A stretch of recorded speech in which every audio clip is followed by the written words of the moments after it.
Adam Jones. It's Game 1 on MASN. Next.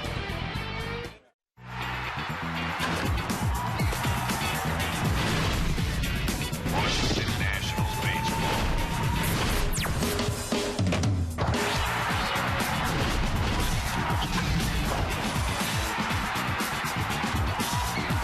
Washington Nationals baseball. There's a lot of orange in our nation's capital tonight, and the red, white, and blue hoping to be well represented as well. Time for a pregame catch. Time for the Battle of the Beltways. It's the Orioles come visiting against the Nats. And the surprising Orioles in town. The Nats have surprised a lot as well. Bob and FP, welcome.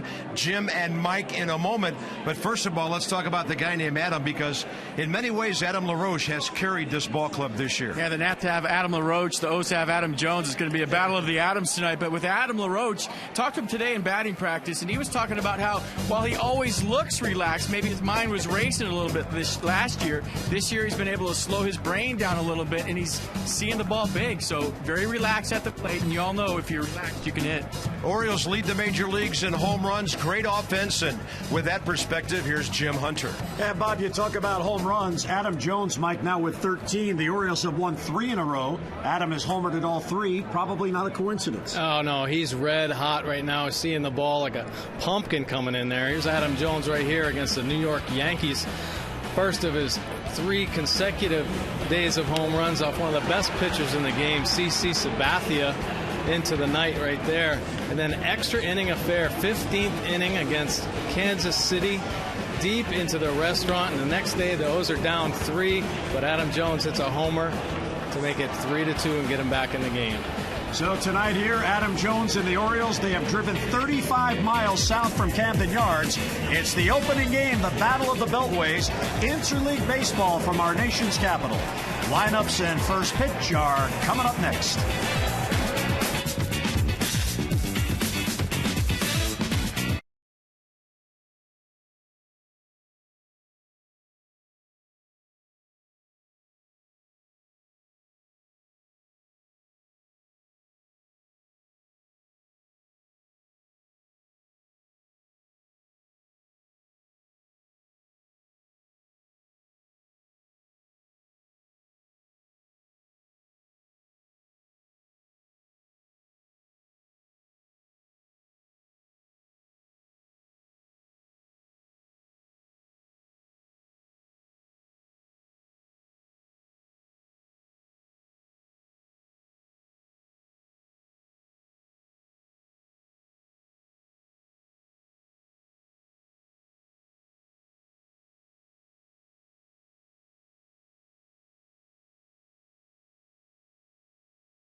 Visit Jeep.com to learn more. By AT&T, the nation's largest 4G network. AT&T, rethink possible. By Men in Black 3 in theaters May 25th. And by Southwest Airlines. Find our fares only at southwest.com. Beautiful night on the banks of the Anacostia. The ballpark is filling up. A lot of folks are still coming down Half Street from the Navy Yard station on a beautiful night. Visit Train.com for an independent Train comfort specialist dealer near you. It's hard to stop a train. 73 degrees, low humidity. The Nationals take the field. Southwest lineup for the Orioles, hitting .251, 7th in the American League in hitting, 3rd in runs, 1st in the Major League in home runs, and what a comeback season for J.J. Hardy. 19 extra base hits, 7th in the American League, and he's hitting .407 with 12 RBIs in his last 12 ball games.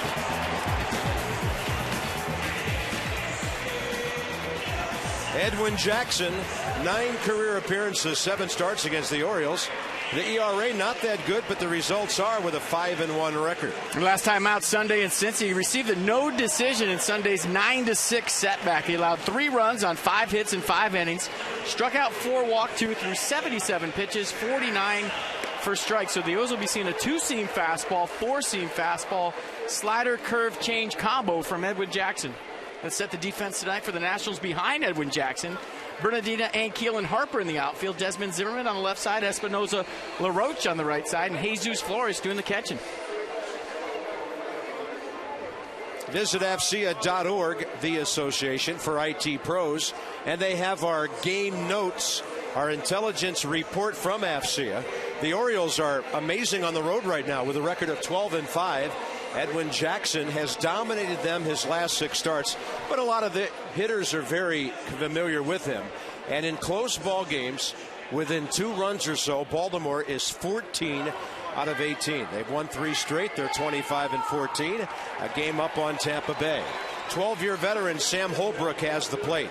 Andy Fletcher, 13th year. Rob Drake, 5th year. And 35th year for Joe West, the crew chief, around the bases. So here come the Orioles with Xavier Avery leading off. We all know what a good athlete he is. Turned down a football scholarship to Georgia to sign with the Orioles out of his native Atlanta. And Mike Bordick will kind of fill us in on what he's doing in the leadoff spot lately.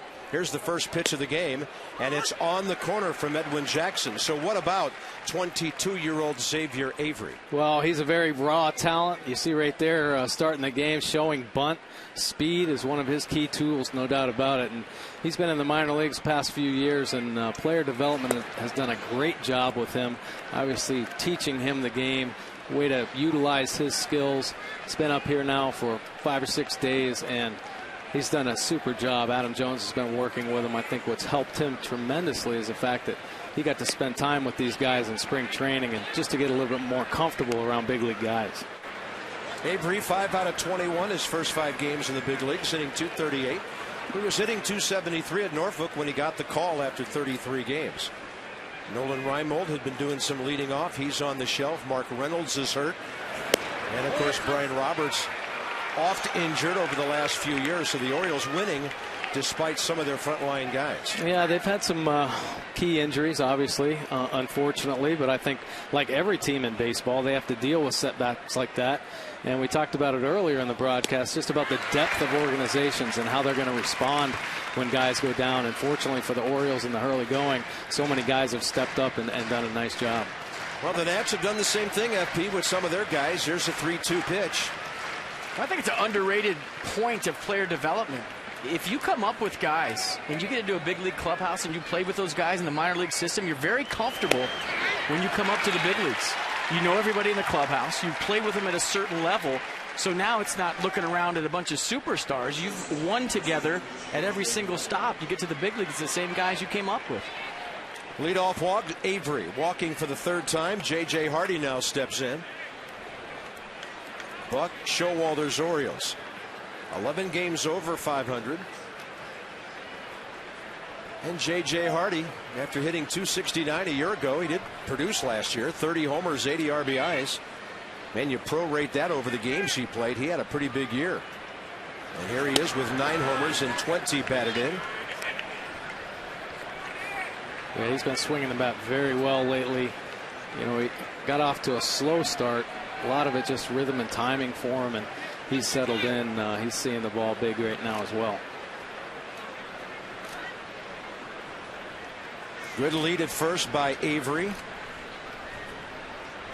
who has not attempted a stolen base yet. The Orioles are not a running ball club. 11 stolen bases, caught 12 times. That is the fewest stolen bases in Major League Baseball. So you remember the catcher's gloves in the 80s? Lance Parrish had one with the fluorescent on it. Sure. Check out Avery's cleats. So you have to be fast to wear that, right? So everybody's checking out your cleats, seeing how fast you are. I like those. Got the fluorescent look. 2 balls, no strikes. I wonder where those catcher's mitts went. They were all the rage for a while, right? Pick up the target. Half of the catcher's glove was fluorescent into the black glove so the pitcher could pick up the target. Old school. Haven't seen those anymore. Yeah, we've been talking about old school a lot around here lately. And here's the other thing. Edwin Jackson is asking for trouble if he's going to walk guys at the top of this very potent lineup. Orioles have hit 61 home runs. First in Major League Baseball. He's gone 3-0 on Hardy.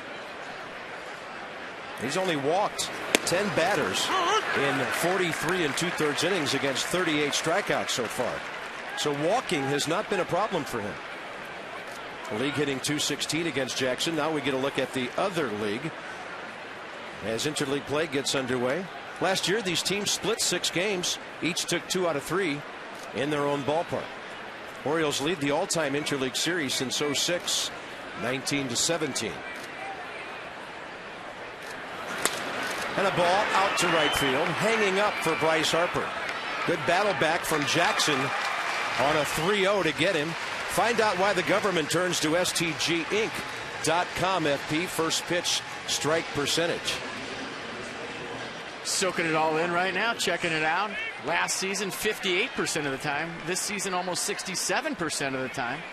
I would say with Edwin Jackson, the key is for him to get ahead with the fastball, but you'll know if he's going to have a good night if that slider's working, if it's sharp and late.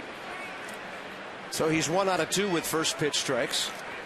Here's Nick Markakis, who has faced Jackson 18 times, more than anybody in the Oriole lineup. 7 hits, 3 RBIs.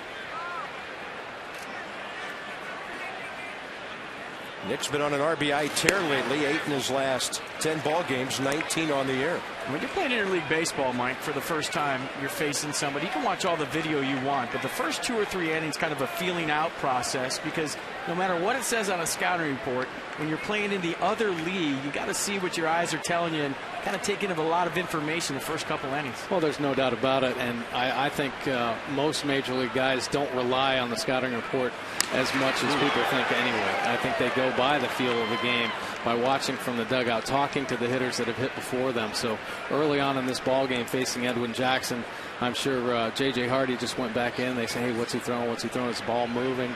So just to give the players that type of information right from on the field. Yeah, you and I were leadoff guys at certain times in our career, and that was one of the things I didn't like about leading off, is coming back to the dugout and being quizzed by about 10 guys every single day saying, what does he have? What does it look like? If Edwin Jackson had put that throw to the first base side, he might have picked off Avery. That'll be an extra base hit. Left center. Good swing by Markakis. And DeMarlo Hale holding Avery at third base. So second and third, 1 out now for Baltimore with the dangerous Adam Jones coming in. Well, Nick Markakis has been a doubles machine his whole career and puts a good swing on this pitch middle away. And that ball just backspins out into the gap just to get out of his reach. And if Bernardino doesn't cut that off, Avery scores. Oh, no doubt about it. Well, Avery had to hold for a second just to make sure that dropped. Roger reached out with his glove just for a second. I think that was enough to hold Avery at third base. With his heat, he would have scored easily had he known that ball was going to drop. Well, Nick Markakis doesn't always turn it into home runs, but he sure hits a lot of doubles. And here's Adam Jones on a big-time tear. Third in the league with 22 extra base hits. Goes up ripping. The Pirates and Andrew McCutchen just left town. The Nationals got to look at maybe the hottest hitter in the National League. And now they get a look at one of the top guys in the AL. 7th with hits, 2nd in home runs, 9th in RBIs. Yeah, Adam Jones has steadily gotten better throughout his career, and I think the more at bats he gets more familiar with his own strike zone up there and able to take advantage of those cripple breaking balls that get up there. The ball hits off Jackson. That's a base hit. bounces off the mound to Ryan Zimmerman, and the Orioles lead 1-0. Another RBI for Adam Jones, his 27th. Well, got a little bit lucky there. Probably would have been a play up the middle, but Avery would have scored anyway. Looks like it went off Edwin Jackson's foot. Boom, it did. Took a high bounce up in the air. I don't know if I've ever seen one bounce that high. Watch how high this goes. Yeah, that thing took off. Serious hang time right there. Ryan Zimmerman almost looking for a fair catch. So first and third with one out. Matt Wieters will be next. When you're having one of those years, you get all the breaks. Boy, it doesn't seem like that, and he hasn't been missing, and balls seem to be falling in lately, so good for Adam Jones. You're scuffling, that ricochets right to the third baseman, and you're out by half a step. Yeah, you're right. Wieters 245 from the left side, 260 overall. Jackson gets the inner half with a fastball. Matt Wieters only 4 for his last 31, but he's hit 8 homers and driven in 20. 0 for 9 career against Edwin Jackson. Well, Matt's caught some long ball games already this year. Just got done catching a 15-inning game in Kansas City where he took an offer and got beat up behind the plate. A lot of punishment back there, a lot of foul balls off his body. So kind of taking a toll on him, catching so many innings, but still swinging the bat well in the early going. There's a lot of talk in baseball today about catchers getting beaten up. Guys especially that can hit, maybe move them to a different position later in their careers. Is this a guy that can play somewhere else besides catch? Well, he's pretty athletic, but he's such a great catcher right now for the Orioles. He's handling this pitching staff so well, and there's so many new faces that have come to the Orioles this year. Chen, obviously, Hamill, who we'll see tomorrow, and he's been able to communicate with them and understand what they need to do to be successful. So really smart catcher, great defensive catcher, Gold Glover. Double play ball. Desmond will do it himself on a 6-3, and that'll cost Baltimore a bigger first inning. The leadoff walk to Avery. He scores. O's on the board.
Yard station. Nets coming up, bottom of the first. See your authorized Dodge dealer. Experience a world of performance, design, and fuel efficiency. Schedule a test drive or go to Dodge.com. Check out their powerful lineup. Adam LaRoche, 375 career against Baltimore. Finds a way to score. He's finding a way to do everything for the Nats right now. 7th in the National League in hitting, 6th in on-base percentage, 3rd in runs batted in. And he faces 26-year-old Jake Arrieta. Arrieta tonight will make his 9th start. 5.21 ERA. Must be getting some run support, huh? Well, he last year he got tremendous amount of run support, but you know this year Jake's had a couple starts where he's been absolutely brilliant. But his last 2 outings, he got roughed up by Texas and Tampa. So he's looking to bounce back and find some consistency out there, and keeping his composure and avoiding the big inning is going to be a key for him. When he's going good, what is he doing well? And when he's going bad, what is he not doing well? Well, I'll tell you what, when he's going good, he can locate his fastball. He's great life. He keeps it down in the zone, and he throws that changeup off it. And he has plus stuff, plus breaking ball, plus changeup, plus fastball, and it's all about location with him. There have been times throughout this year where he tried to, for instance, in Anaheim, he tried to pick a guy off first base. He threw it away, didn't make it out of the inning. You know, lost his composure a little bit, not able to settle back in. Tempo's big for Jake Arrieta, but he does not lack confidence. He's an aggressive guy, and he works hard at his craft. There's no doubt about it. Ian Desmond, notorious first pitch fastball swinger, took one for a strike. Late on that one, he's 0 for 4 career against Arrieta. Ian Desmond, 9th in the National League in hits with 45. Little tapper over the mound, rushing on Robert Andino for the first down. Nice play there by Robert Andino. Part of a strong defense up the middle. And here's the Orioles defense tonight. Xavier Avery in left field. Adam Jones out in center. Nick Markakis in right. Wilson Betterman gets the start at third base. J.J. Hardy at short. Robert Andino at second. Davis at first. And Matt Wieters doing the catching. Yeah, who won a Gold Glove last year, threw out 37% of his opposing base runners. Roger Bernardino takes one in there. Easy to look at the numbers for the Orioles defense and say, what's up with 38 errors, tied for the worst in the league with Toronto. But a dozen of those have been over at third base, where several different guys have tried to hold that thing down. Right, they're trying to find some consistency over there at the hot corner, but the strength of the Orioles has been the backbone of this team. Matt Wieters, J.J. Hardy, Robert Andino at second base, and Adam Jones up the middle have really solidified the defense. Unfortunately, on the corners, they've had a little bit of trouble here in the early going. Roger Bernardino takes a fastball to the outside corner. Bernardino's bat coming alive over the last 2 weeks. 1 for 3 career against the Baltimore right-hander, and a count of 1-2. Target right on the outer edge. Wieters set up out there, and then it was a little bit further out. You feel like working on defense, that's something that could be developed. I always felt like offense, you either had it or you didn't. You could work and plateau at a certain level, but with defense, I felt like that was something, if you worked at your craft, I mean, you would know better than anybody, one of the smoothest fielding shortstops ever, that that's something you can improve on. Oh, I definitely believe that, and I think there just has to be a higher level of focus in your preparation when you go out to take ground balls instead of just taking them. Here's a great breaking ball by Jake Arrieta. Late break. Boy, hard spin, tight spin on that breaking ball. And if he gets that going for him, it could be a long night for the Nats. Here's Ryan Zimmerman. They've been pounding him away. He did take one of those pitches to right field last night in the 6th inning for a 2-run single against Pittsburgh. 1 for 3 career against Arrieta.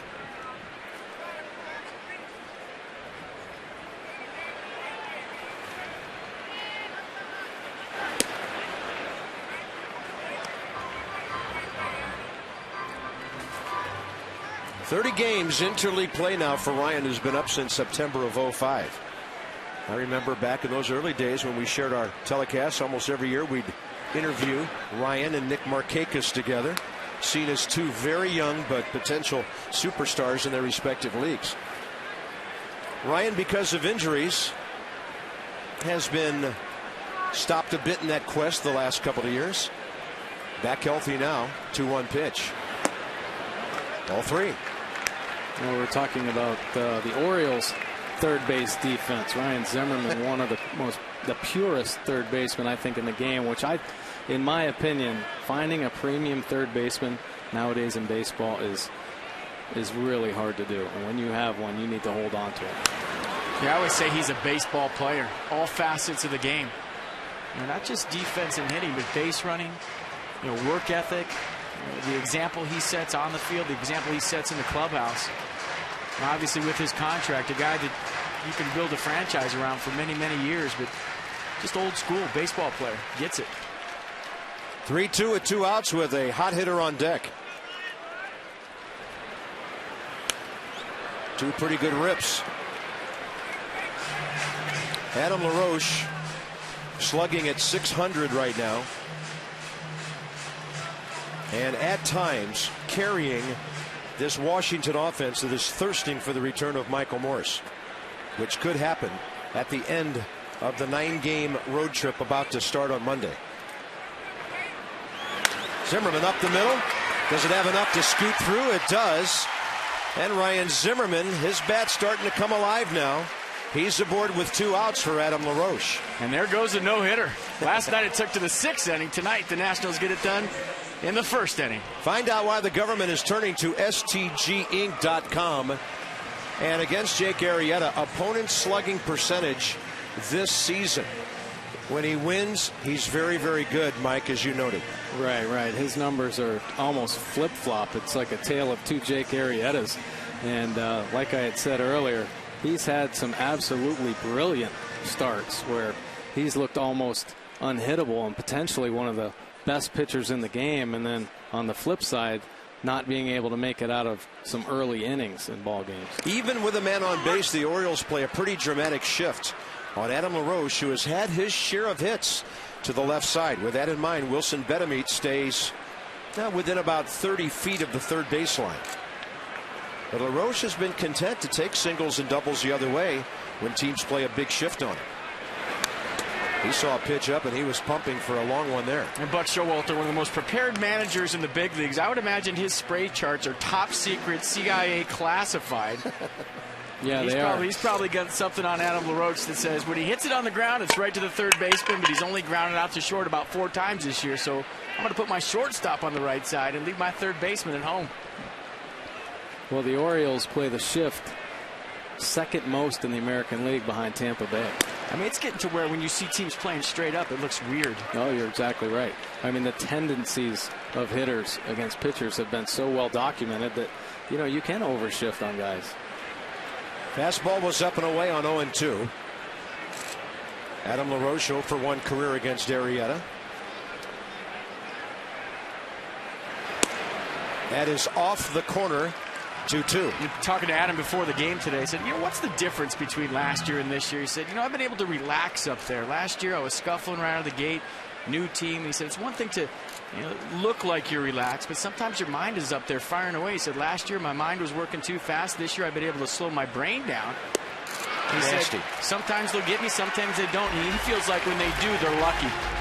Pretty good breaking ball by Arrieta. A hit, and it's a 1-0 Baltimore lead.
Jim Hunter drove 120 miles an hour down the parkway to get here.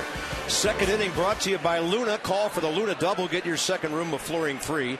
877-241-LUNA. And Mike Bordick is still trying to get his equilibrium. Here's Wilson Bedemy, top of the second. That was an actual non-sped up piece of tape from Jim Hunter's car. Bedemy hitting a .233. Nats have seen him in years past. Atlanta in 01, then 04 to 06. Now a 30-year-old veteran from Santo Domingo who hit .292 for the Tigers last year.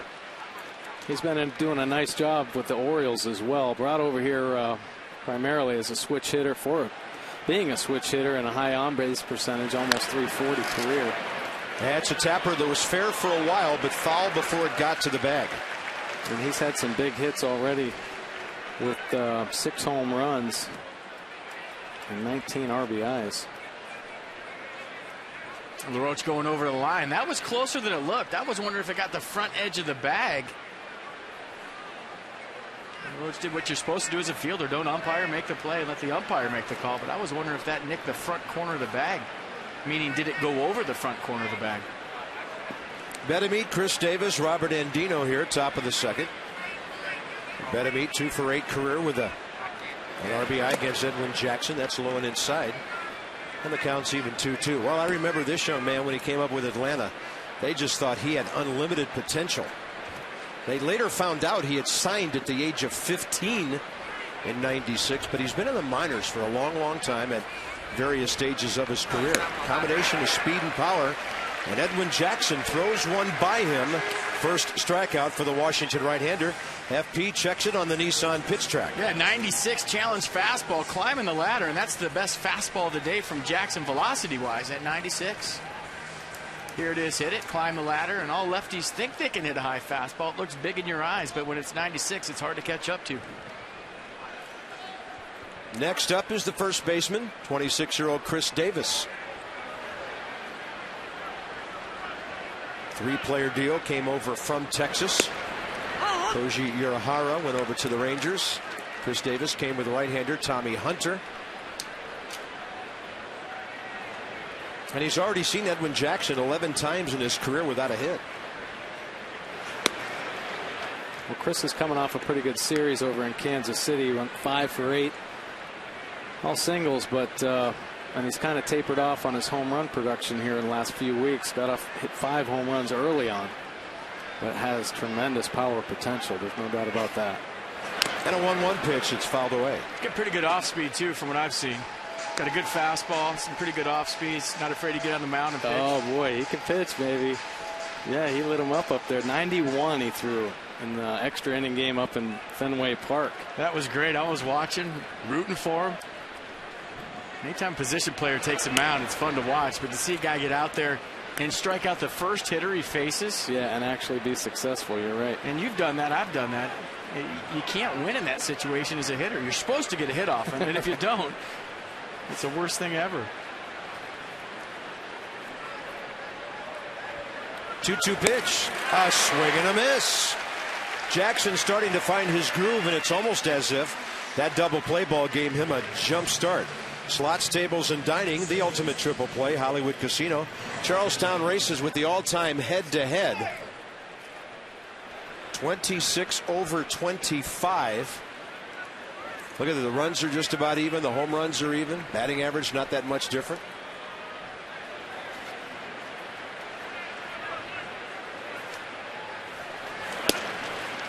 Good command, 97 on the black. So maybe it takes an inning to get warmed up to get into the game, but all of a sudden Edwin Jackson's got the great slider going, and the velocity on the fastball is up from the first, and location's better. By the way, a quick note, those numbers included Montreal against Baltimore, the all-time franchise numbers.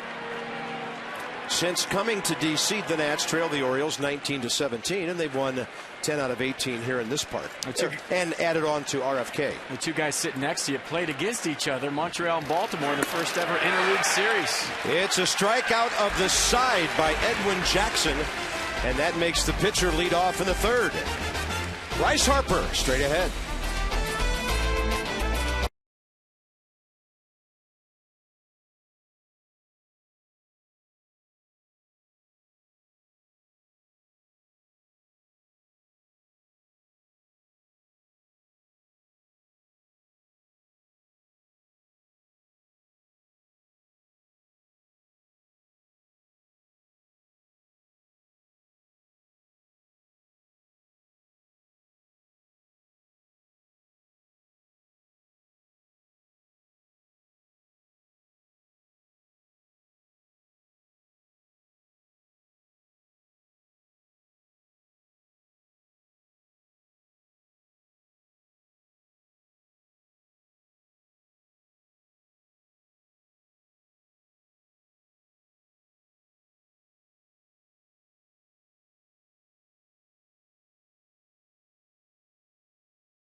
They're poor.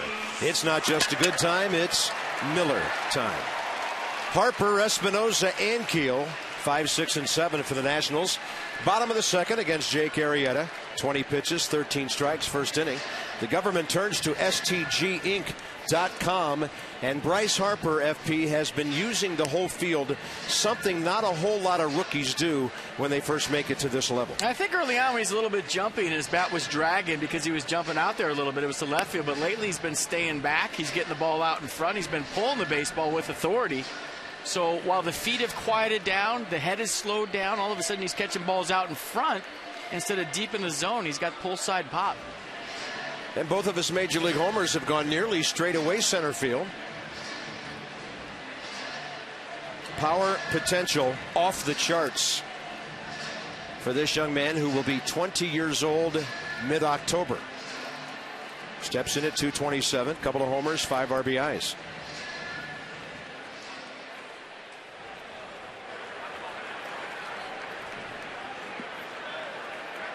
$15 hits in his first 18 big league games.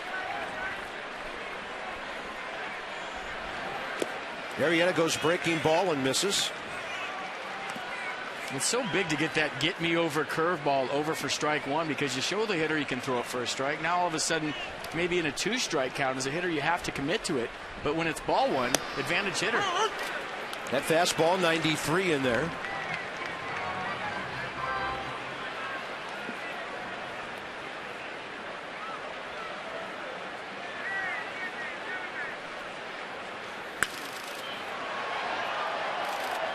Last year, the American League won 131 interleague games. The National League won 21. A .520 winning percentage. All time, the American League has a .522 winning percentage. Off-speed breaking ball on 1 and 2. Slow chopper. And Andino never made the exchange. Then he shovels the ball into the camera well.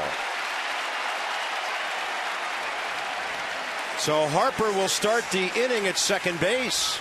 We talk about Bryce Harper's hustle all the time, and you know, Mike, you could talk about it. When you got a guy that's going to run hard to first base all the time, it puts pressure on the defense. Now you start to rush a little bit, maybe peek up before you make that flip. Well, there's no doubt about it, FP.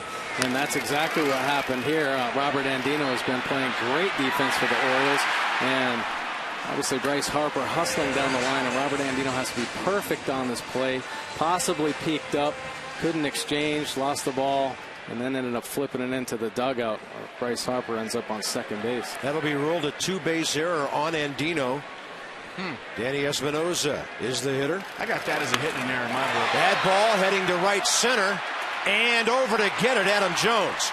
Tagging on a great read, and going to third, Bryce Harper. I mean, that's the stuff you can't teach. Runner on second, nobody out. I mean, you're supposed to be a little off the base right there, especially on a ball that's a tweener in the gap. But Bryce Harper, right out of the gate, goes back and tags up on a medium hit fly ball to right center field. Watch Bryce Harper. As soon as it's hit, he goes back to the bag. That ball might be in the gap. He knows that Adam Jones covers a lot of ground.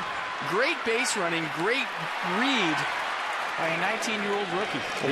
He also knew that Adam Jones was moving away from third base when he caught that ball. Well, you're right there, too. So a couple of great points, but I think the scouting report, knowing who the center fielder is, plays a huge part in that. And Adam Jones can definitely cover a lot of ground out there.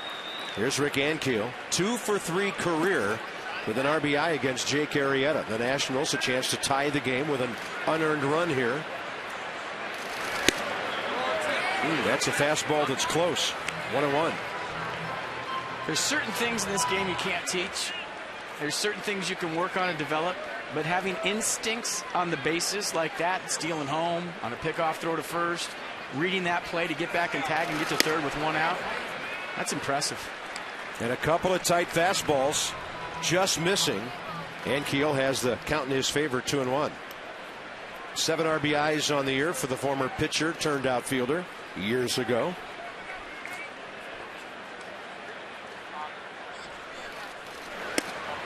That one is in the zone. And you will see pitchers just throw high fastballs to Rick Ankiel. Kinetic North America pitch track. Pretty nice pitch right there. That fastball runs back in over the plate, up in the zone. Gets the call. Kinetic North America, world-class technology, responsive solutions to their government customers. Now the infield comes in on 2 strikes, and Ankiel strikes out for the 29th time this year. So Buck Showalter pulled that infield way in on a 2-strike pitch. Tomorrow night with the Orioles here, 7:15 first pitch. First 30,000 fans receive a Nationals script cap presented by ExxonMobil. You must enter the center field gate to receive that item. Go to nationals.com/tickets. Some restrictions apply. And if you're an Oriole fan and you don't want the ball cap, give it to somebody in red or blue. Don't throw it away. Just give somebody a little impromptu gift. That'll be okay. You could have a National League team, can't you? I don't know. I don't know FP about this. These two. Probably. Don't know about that. Well, this is an interesting scenario right here. Jesus Flores hitting the 8-hole, Edwin Jackson on deck. And I'm sure that Arrieta knows that Edwin Jackson can hit. So maybe this is a time when the pitcher's on deck and you have a little protection in the 8-hole. Get something to hit. A lot of times it's just a pitch around piece, see if he'll fish. Let him get to first base. You go after the pitcher, but Jackson can hit. Well, there's no doubt about it. I mean, Edwin Jackson, obviously his numbers speak for themselves. A pitcher that can hit can make such a huge impact in the game, especially obviously in these situations. So Jake Arrieta aware of that, and Matt Wieters as well. 0-2 to Jesus Flores.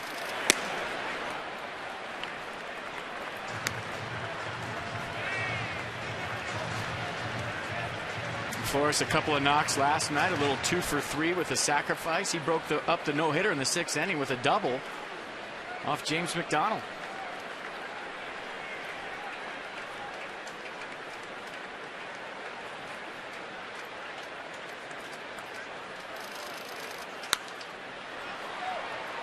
Jesus Flores, the everyday guy now after the injuries to Wilson Ramos and to the Double-A catcher the Nats called up, Sandy Leon. You walk through the Nationals clubhouse, you see Wilson Ramos on crutches with a knee brace. You see Sandy Leon. And that's Carlos Maldonado, the backup right now. With an ankle brace on. And he's got that thing on a wheeler, and he's walking around with one leg in the clubhouse. Jesus Flores hits the ball well, but Markakis is there. And after a runner at second, nobody out. At third, 1 out. Washington fails to score.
Third inning we go. 4 solutions that help you achieve your financial goals. PNC Bank for the achiever in you. And we check in on Xavier Paul. We have Xaviers all over the place. Nady, Avery, and Paul. And this month, Xavier Paul, a guy who's been in the big leagues for a considerable time, hitting .380, slugging .780, an RBI per game, and he's on fire. That's a lively bat down there at AAA. And the Nats have some good left-handed bats with that ball club. American League East, the Orioles sitting on top. They've won 3 straight, 11 over, and a game ahead of the Rays, 4 up on the Blue Jays, 4.5 on the Yankees 6.5 the Red Sox, and then the National League East. The Nats have been the team in first place the majority of the time, but Atlanta has been playing so well. And the Braves are at 24-15. The Nationals a half game back. And FP said during spring training, the New York Mets are going to be better than a lot of people think, and you have turned out to be so right. But the entire division is over 500 now, with the Phillies 20-19.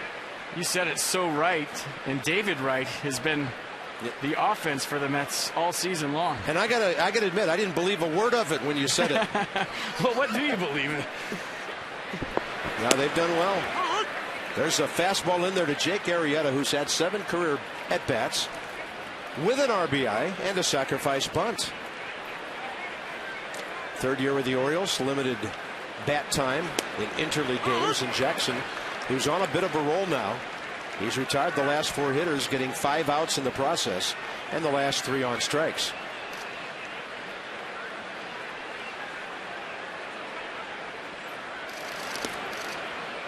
Held on to that 96 way too long. Change in eye levels.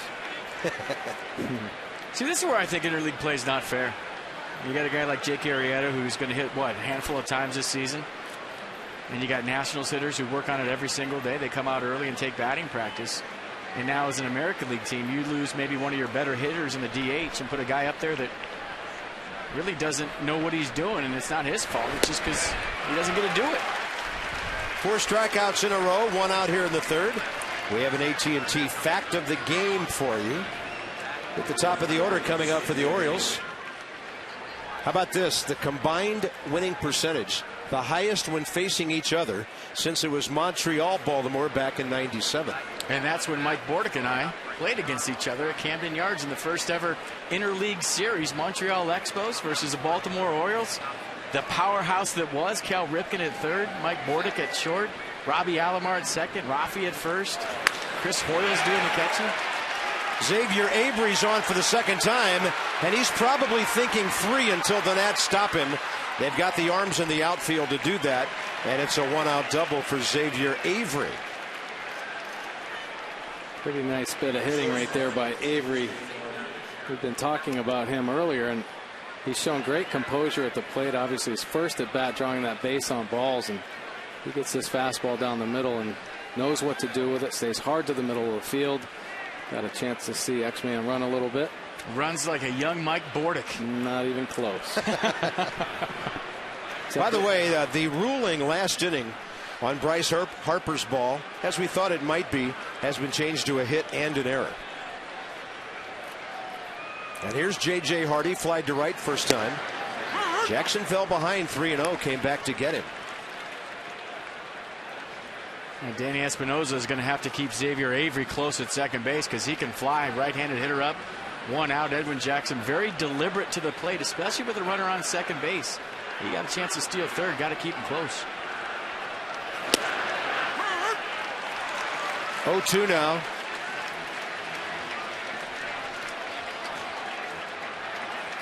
The control's been great from Jackson so far in the fastball. And he's just been darting his spots. The velocity's been good. 96, 97. Well, 3-0 last time, 0-2 this time, and Hardy with a healthy cut. We've got a game flow going here early. How about Chili's and their triple dipper? Choose 3 appetizers from 10 delicious choices. O's fans trying to get that Let's Go O's thing going, and then the Nats fans will shout them down. It'll go both ways all night and for all 6 games of this budding rivalry, especially with these teams both playing well this year. Outside, blocked by Flores. Great block by Jesus Flores. Slider in the dirt, a 55-foot job. And to create the angle and stay soft like that and use your chest protector as a glove, basically, to keep that ball in front of you with a speedy runner on second base. All of a sudden, you have a runner on third and 1 out. Now he's on second base still because of Flores working hard back there. And we see him do that with nobody on base. 1 ball and 2 strikes.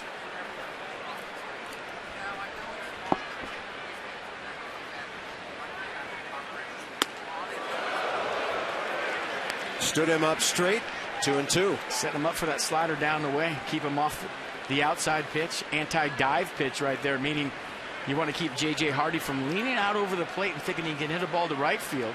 So you back him off with the fastball up and in to get to the slider away. This is a pretty big power guy to have in your number 2 spot. 30 homers last year. Actually tied Troy Tulowitzki for the major league lead by a shortstop, and he had 28 of them from June 1st on. Off to another extra base hit streak this year. And check out the swing from J.J. Hardy. So you get a 94-mile-an-hour fastball up and in, and then he goes with a fastball away. And watch the swing right here. Kind of just getting it where he was thinking about inside, and he did the emergency hack and fouled off the pitch outside. It was because of the previous pitch. 2-2 with 1 out.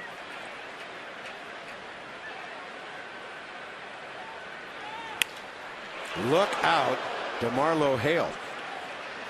Well, J.J. Hardy's MO is kind of battle, especially with 2 strikes. Battle those pitches away. J.J. pretty much looking to turn and burn early in the count, and he's going to fight it off as well as he can. And you just saw that mistake right there and what he did with it. It pulled it foul. And he's been pitched really tough this at bat, especially with the few pitches off the plate, and busted him off in to try to set up that pitch away. But JJ's still looking for that mistake and hoping to fight off those pitches away.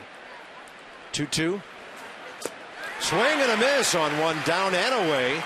And Edwin Jackson is now retired. 5 of the last 6, and all 5 on strikes. And so the fastball into the slider away. He left the other slider up. J.J. Hardy was all over it, maybe a little quick and out in front because he was geared up for the fastball with 2 strikes. But check out the downward movement on Edwin Jackson's slider. And we said early, if it's going good and straight down, it's going to be a tough go for the Orioles tonight. And that slider's good. So is Edwin Jackson. Here's Nick Markakis, who doubled to the left center gap first time up.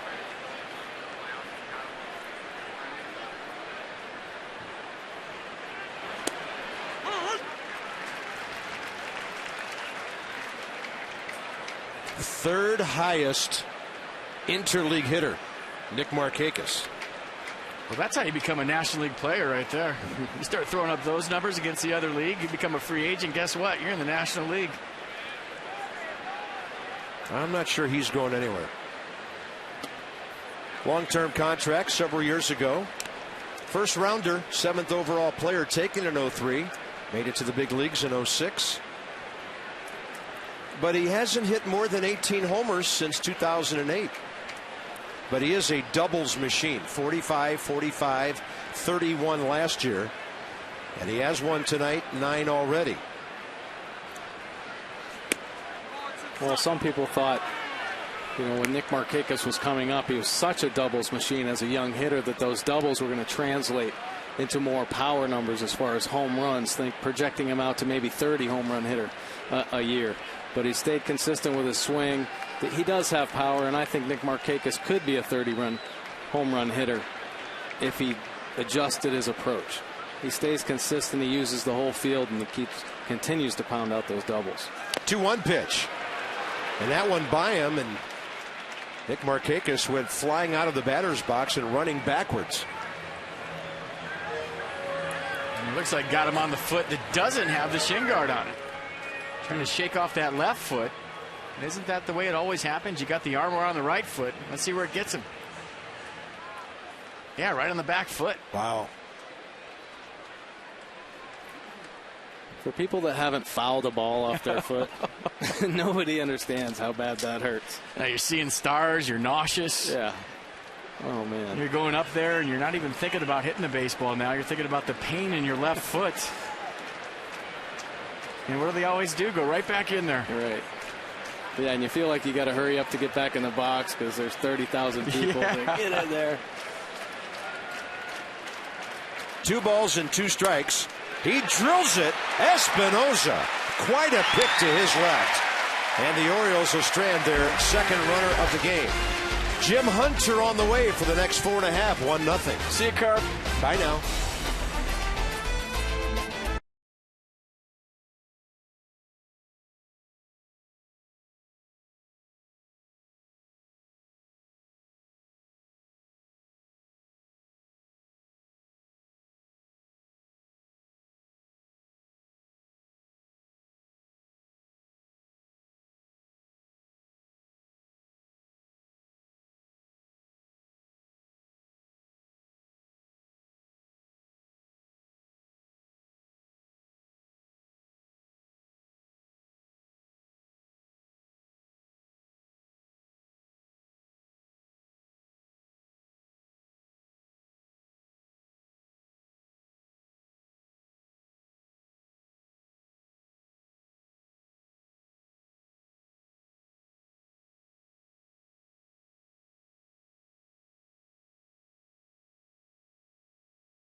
In the bottom of the third, as the first interleague game of the season commences here in Washington. And welcome back into our Masson broadcast booth. FP Santangelo, Mike Bordick, Jim Hunter, Bob Carpenter along as well. And a pitcher's duel developing early on. We wondered about Jake Arrieta. He has his A game tonight, and Edwin Jackson looks real sharp. Yeah, you got to love pitching in front of a crowd like this. They're into it, a good vibe at the ballpark. But Edwin Jackson, good velocity out of his fastball, 96, 97. As I said before the game, when the slider's good, he's good. So he's been good tonight, and so is Arrieta. Right, Arrieta's throwing the ball well, has good life on his fastball, seems to be locating it pretty well. And back to Edwin Jackson, though, that first inning, a little rough, but he bailed out of that with that double play ball, and he's had 5 strikeouts since. And here is Edwin Jackson, the opposing pitcher, leading off, as each team has had that occur in this game in the third inning. Each team's number 8 hitter not getting the job done to get that pitcher's at bat out of the way. Jackson sitting 267 on the year and swings through that.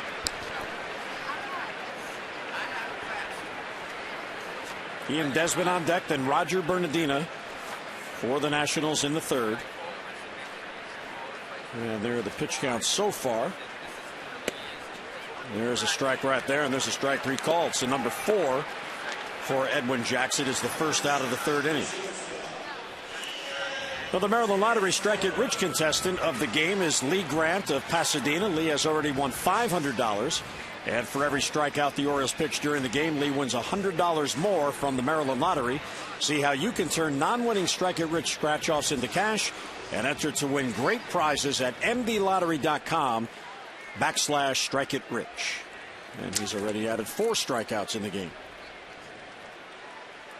Here's Ian Desmond. First ball swinging and a base hit up the middle. Well, I heard Bob talking about Desmond, the first ball fastball hitter. He got one. Shot it right through for a 1-out single. Oh, he's swinging in his car on the way to the ballpark. He's not waiting for anything. Ian Desmond, a very aggressive hitter. Not your prototypical leadoff hitter. He goes up there ready to hit. And that's a ball when you're going bad. Kicks off the mound right to the shortstop. But Ian Desmond's been having a nice season this year. Slowly becoming one of the better shortstops in the National League. And you see the tilt of the mound right there. I've seen it hit the side of the mound, kick right to the shortstop. Got a nice bounce right now. And all of a sudden he's on first base. So Arrieta back to the stretch for Bernardina, who swung through strike 3 his first at bat, and a high fastball. Wieters behind the runner, but Desmond gets back. Pretty good snap throw right there by Matt Wieters, the Gold Glove catcher. He's worked hard on that all spring training because last year the Orioles had a hard time really controlling running games and made a point of pitchers quickening their times to the plate, and Matt Wieters throwing behind guys. Everybody knows about his percentage of throwing out runners, but really to stifle that running game. And Bernardina can't catch up to the fastball. FP was talking about that interleague series at Camden Yards in 1997. The Orioles played their first interleague series in Atlanta, so it was on the road. And Montreal then came to Baltimore. FP outdid Bordy in that series. FP went 5 for 11, Bordy 3 for 10. Why do you think I brought it up? I'm surprised I got a hit.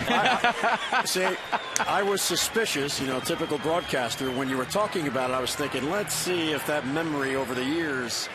The only reason I remember is I was in the middle of an 18-game hitting streak, and that's the only hitting streak I ever had at the major league level. I remember being petrified to face Jimmy Key on the day game, the last day of the series, and he was locked in having one of those seasons, and those soft-tossing lefties always used to give me fits, and I was just thrilled to play in that ballpark. I remember as a young player coming to Camden Yards for the first time thinking, I had died and gone to heaven. And that game was the most interesting of the 3 because it was the rubber game of the series, and your Expos beat Mike's Orioles 1-0. Who was pitching for the Expos? Carlos Perez? That is exactly correct. See, your memory is accurate. That's why I checked. I remember the weirdest things. I swear I could not remember anything about yesterday's game, but something that far back. You played in it. And Carlos Perez ringing guys up on the mound with his little antics after he struck a guy. I'm sure your dugout was thrilled to face Carlos Perez. Well, you know what, FP, to be honest with you, the only thing I remember about the 97 season is getting beat in the playoffs by Cleveland. Runner goes, and the pitch is slapped down the left field line, and that fades back foul in this big crowd at Nats Park. I remember watching you on TV from home.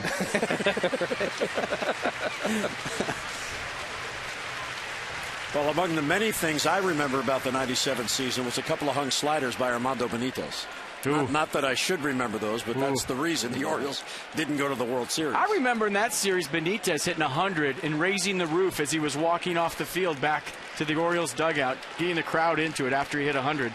Right, and so he throws 100, so why throw a slider? Yeah, we wanted to hit one off his kneecap so bad. 3-2 again to Bernardina. Arrieta holds the set. Desmond goes, and it's hit towards left center field. A long run for Adam Jones, but he'll run it down. Oh, does he cover a lot of ground? And Avery right behind them for the backup and 2 down. Yeah, Adam Jones out there filling up another gap. Saw him earlier in the game take one away in right center. As a guy that played center field probably the majority of my career, it just amazes me how smooth he is. That's effortless. A lot of guys, you see the head down, arms flying. That's all you see, trying to get to a spot, and he's just cruising for that ball. That's an interesting way to describe it, because to us he glides. Yeah. When you see the extra effort in terms of the speed, that's when we think he doesn't have a chance, or he doesn't think he has a chance. Right. 2 down. Here's Zimmerman.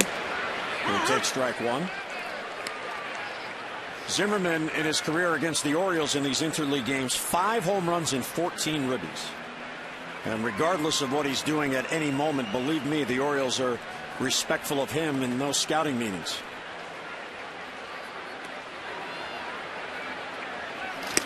And there's a pitch right there for a strike. The Orioles are on a 3-game winning streak. And the pitching in that streak has been very, very good. 2.18 combined ERA over the last 3 games, and Mike, included in that was a 15-inning marathon that they had to get through. Well, the pitchers have been the key to the Orioles' success, although obviously the Orioles' offense has put up some great power numbers. But in order to win ball games, pitching is definitely the key, and starters have done a nice job. The Orioles' bullpen has just been magnificent. I wonder if Jake Arrieta is out there thinking, man, it's nice to face 8 hitters instead of 9 tonight. Absolutely. A ball and 2 strikes on Zimmerman, 2 down. Desmond runs. Pitches taken for a ball. Throw to second by Wieters on the other side of the bag, and Desmond has his 4th stolen base. Good base stealer stealing off-speed pitches. And Ian Desmond knowing right there maybe it's an off-speed count, and that he was going to get an off-speed pitch. That gives the runner an extra step. Watch the jump right here. And obviously you guys know how well Wieters can throw, but he got a good pitch to go on. He stole that one off Arrieta. Well, we sure did. Good base runners have great instincts, obviously, but the great knowledge of and anticipation of what pitchers are going to throw, what to expect, and in that count with Jake ahead in the count, he can waste a pitch down. Well, whatever Zimmerman was looking for, he didn't get. He takes strike 3. That ends the inning for the Orioles. Coming up in the 4th, up by a run, Jones, Wieters, and Bettamy.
Troop recognition. We serve today for a better tomorrow, and many of our armed forces here enjoying a game As guests of the Nationals, and what a wonderful thing the Nationals do, recognizing our troops. And our game summary, each team with 3 hits, but the Orioles have a run, and a double play ball in that first inning helped out Edwin Jackson, but the Orioles got the base hit, Mike, from their hottest hitter.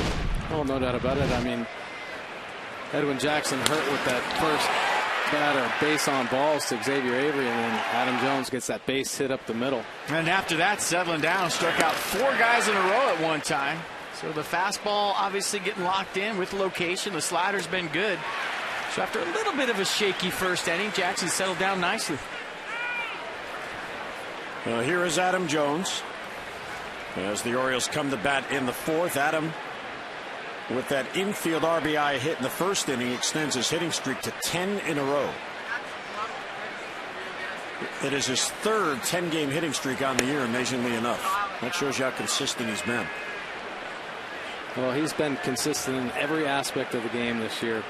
He's run hard down the first base line, slidden hard. He slides hard into second base. He's broken up countless double plays, and he's obviously, like we've seen tonight, running them down in the outfield. Well, where do you want to pitch him, or where should you avoid? Down and away and up and away. That's where I'd pitch him. Find that 0 box. I'm no rocket scientist. High fly ball to center field for Rick Ankiel. And it eventually comes down and one away here in the 4th. Well, just a reminder, as you enjoy a cold one, to look forward to Miller Time later on in the game, brought to you by Miller Lite. And there's that baseball mug again, Bordy. Yeah. I said I want one of those. Need a handle on it, though. But I'll take it anywhere I can get it. I'll go baseball bowl full of beer any day. Here's Matt Wieters, who bounced into that inning-ending double play in the 1st. And swings through it on 1. Matt yesterday enjoyed a full day off, which has been rare for him this year. Buck Showalter has been using Matt as the DH in games in which he doesn't catch. But the night before, as Mike alluded to, you catch 15 innings and take about, was it 17 foul tips off his body? And we're not exaggerating.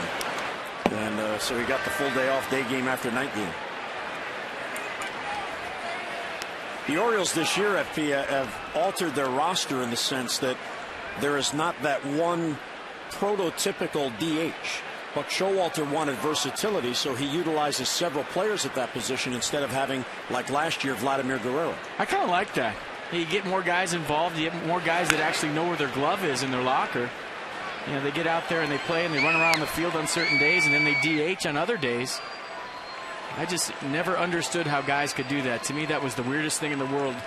You know, did it a couple of times at the minor league level for days off, to where I was the DH, and it just felt like you were pinch hitting 4 times. It's hard to get into routine. You know, there's so many different aspects of the game to where you can contribute, you know, on defense, and you're not doing that. It's all or nothing as a DH. It takes a special kind of guy.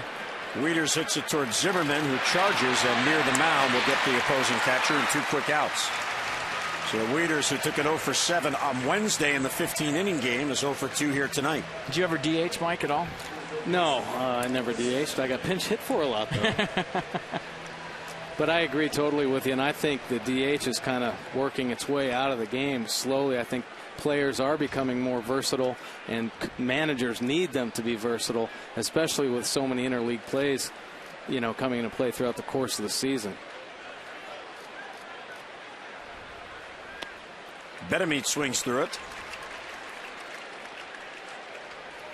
Betemeet is back at third base today. He has a modest 2-game hitting streak going, but despite a modest .224 batting average in May, he does have 3 home runs and 9 RBIs in the month. And that's outside. Ball and a strike. 2 outs and none on. We're in the 4th. And glad you could join us as we bring our Masson families together. And after an enjoyable ride down the BW Parkway today, we made it safely. And that one is swept to first base. Easy play for Adam LaRoche. And a 3-up, 3-down inning, second on the ninth for Edwin Jackson. We'll go to the bottom of the 4th. LaRoche, Harper, and Espinosa are coming up.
for the first time and honor event. No. George Washington, look at that. He still has a lot left. That's not fair. You win the race, you do the jumping jacks. As Jake Arrieta gets set to go to work here in the 4th inning. Well, purchase an Orioles Legend Celebration Series package, and you can lock into your ticket to each of the 5 remaining games in the series honoring the greatest Orioles of all time. And in each game, fans will receive a replica sculpture of that day's honoree. Order your ticket package now, and you'll also receive the replica Frank Robinson sculpture in case you missed it in April. 888-848-BIRD or online, Orioles.com/legends. Adam LaRoche, Bryce Harper, Danny Espinosa. And Arrieta gets ahead 0-1, which he has been doing very well on the night. LaRoche struck out his first at-bat, one of the 5 strikeouts for Arrieta, who was averaging about 8 per game. And gets right at him at the knees, and it's 0-2, and LaRoche does not appear to agree with the call. Pretty good changeup right there. Same action that he has on his fastball. Same movement, only about 8 miles an hour slower. 0-2 on the Nats leadoff hitter, and he got him.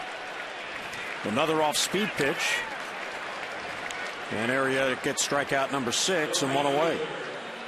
He is, without a doubt, Mike, a much different pitcher from his last start, which was his shortest outing of the year, 3 2/3.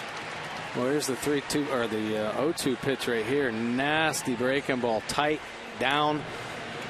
He started Adam LaRoche off with just a get-me-over breaking ball that was pretty hard, and then threw him a nasty changeup and finishes him off with just a tight breaking ball down in the zone. And Harper, a vicious cut, but he missed it. Arrieta is facing his 14th batter of the 13 to come up. He has gone 0-2 on 6 of them. So just under half. Harper reached on an infield hit and error his first at-bat. And Dino making a nice play, got to the ball, couldn't get it out of his glove, and then with the shovel opportunity out of the glove, it ended up in the photographer's bin. He eventually made it to third, but was stranded there. I remember watching Arrieta's changeup tonight. He's kind of just showing it to the hitters, but it's been between 87 and 90 miles an hour. So he's got the good 12-6 curveball. He's throwing that for a strike early, then going to the extra curveball with 2 strikes. But the fastball velocity, 95, with the changeup curve combination has been deadly. Harper works the count to 3-1. Well, Jake has quality stuff. There's no doubt about it. And we've been talking about this. He's dominated teams this year with his stuff. But it's a matter of controlling those big innings and limiting the damage, in an inning where potentially they score 4 or 5, knock him out of it. So he loses composure a little bit and loses his command. But everything seems to be working pretty well here in the early going of this game. A 3-2 to Harper is low ball 4 and a 1-out walk, and the first walk allowed by Jake Arrieta.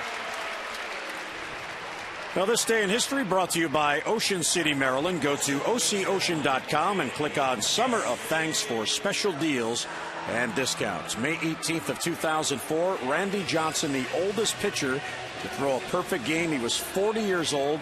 The Diamondbacks shut out the Braves 2-0. Now, he was not fun to face, right? No. No. There's not a whole lot more to say other than no. He was scary to look at, first of all, and he had a 97-mile-an-hour fastball, second of all. Sometimes he hit triple digits, and then he had a nasty slide piece at your back knee with 2 strikes, and it felt like he was pitching from 55 feet. Yeah, ridiculous. He let that ball go. It was right on top of you. I don't know how many times I thought my kneecaps were going to be gone, and that fastball would just come back over the plate. 0-1 on Espinosa, who flied out his first at-bat. Harper has 1 steal since joining the Nats. He's 1 out of 2. And then draws a throw, and he dives back in. He may have 1 steal, but he's shown in the early going how aggressive a base runner he is.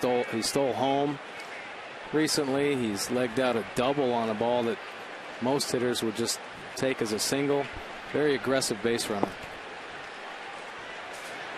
Arrieta taking his time. Harper runs. Pitch is taken. Throw to second by Wieters. He is out at second base. He slid into the tag of J.J. Hardy. Well, there you go, Matt Wieters, Gold Glove catcher. Bryce Harper runs really well. Not the greatest jump. Matt Wieters, nice pick by J.J. Hardy, straddling the base, glove right there. And Arrieta's knee was almost all the way at the top of his delivery before Bryce Harper even broke. A good throw by Wieters, but I bet you have to ask Bryce Harper. Probably not the best jump he's ever had. All right. I mean, you can shut it down if you don't have a jump. Right. Take 2 hard steps, shut it down. Even if you have the steal sign on, I don't think a manager will be upset if you say, hey, I just got a bad jump right there. That is only the second base stealer that the Orioles have been able to catch with Arrieta on the mound. The stolen base by Desmond earlier was the 6th. So there have been 6 out of 8, but 1 for 1 tonight. 1 going Arrieta and Wieters' way, 1 going the Nationals' way. A strike taken by Espinosa and Nissan pitch trap. Yeah, here it is. Big breaking ball outside the corner. I think the umpire thought it was going to come back. Mr. Holbrook expected that. Jake's breaking ball has been so good tonight. And a pop up. That'll be back in the crowd. And a real nice crowd here tonight for this first interleague game. What was your best line for an umpire when you didn't think it was a strike? I'd say he doesn't need any. I'd say, yeah, what you can say on TV. I'd say he doesn't need any help tonight. He's going that good. We talked about that last night on the air. When pitchers are so, like a Jake Arrieta, he doesn't need any help. Yeah, so you tell the umpire, come on, he doesn't need any help tonight. Yeah. 2-2 is right there for strike 3 as Espinosa lets it go by. That's number 7 for Arrieta in 4 innings.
Credit Union. Navy Federal Credit Union serves the Army, Marine Corps, Navy, Air Force, the Department of Defense, and their families, and federally insured by NCUA. By your Washington, D.C. BMW centers. And by Columbia Pictures' That's My Boy, starring Adam Sandler and Andy Samberg, in theaters June 15th.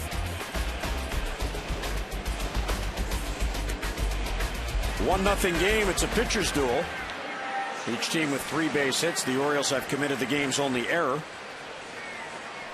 And it did not cost the Birds as we look around Nats Park, and Jake Arrieta will bat 3rd in this inning. One of the numbers that you look to when you do your game prep for a starting pitcher is how many base runners does he allow. That's the most important number for a starter. If they don't get on, they can't score. Both these pitchers are very good at that. On the mound, Edwin Jackson, he allows 9.3 base runners for every 9 innings. Basically 1 an inning. It's tough to score when you're getting 1 an inning. Arrieta's at 11. And here's a line drive to center field by Chris Davis, but Ankiel's there for the out, 1 away. And it's a very simple way to look at it, but it makes a lot of sense. They can't hurt you if they're not on base. Oh, you're right. And unfortunately, pitchers that do get hurt are hurt by walks, base on balls, They're hurt by errors. Defense lets them down and gets extra guys on base. So both of these pitchers have done a great job so far at that. Keeping them off base, I mean.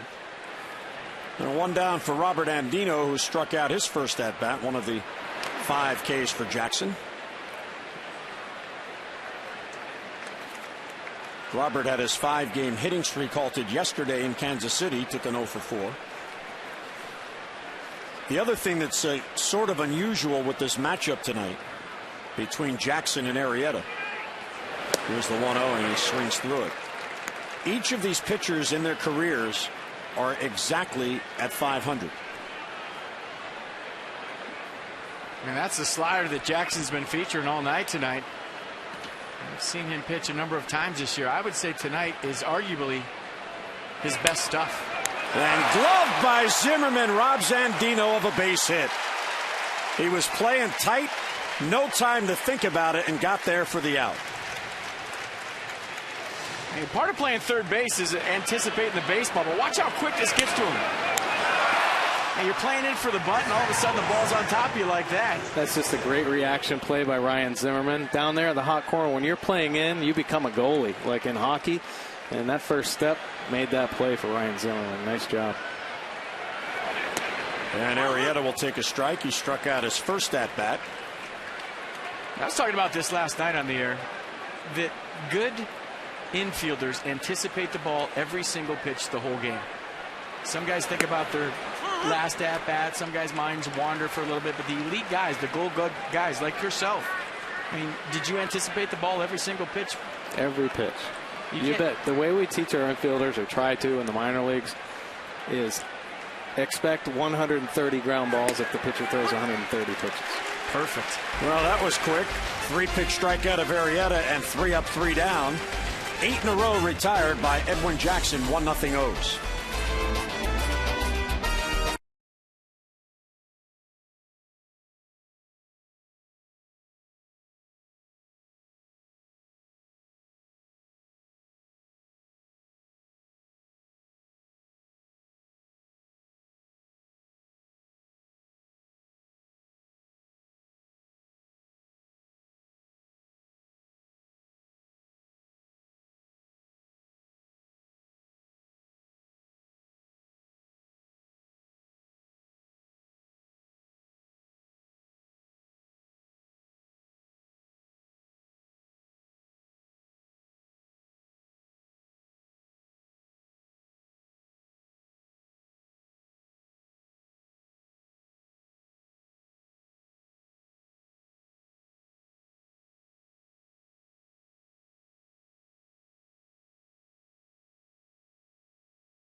The Nats will host the Orioles in the finale of this 3-game series. It'll be Wei-Yin Chen, who is 4-0 on the year, the 26-year-old out of Taiwan.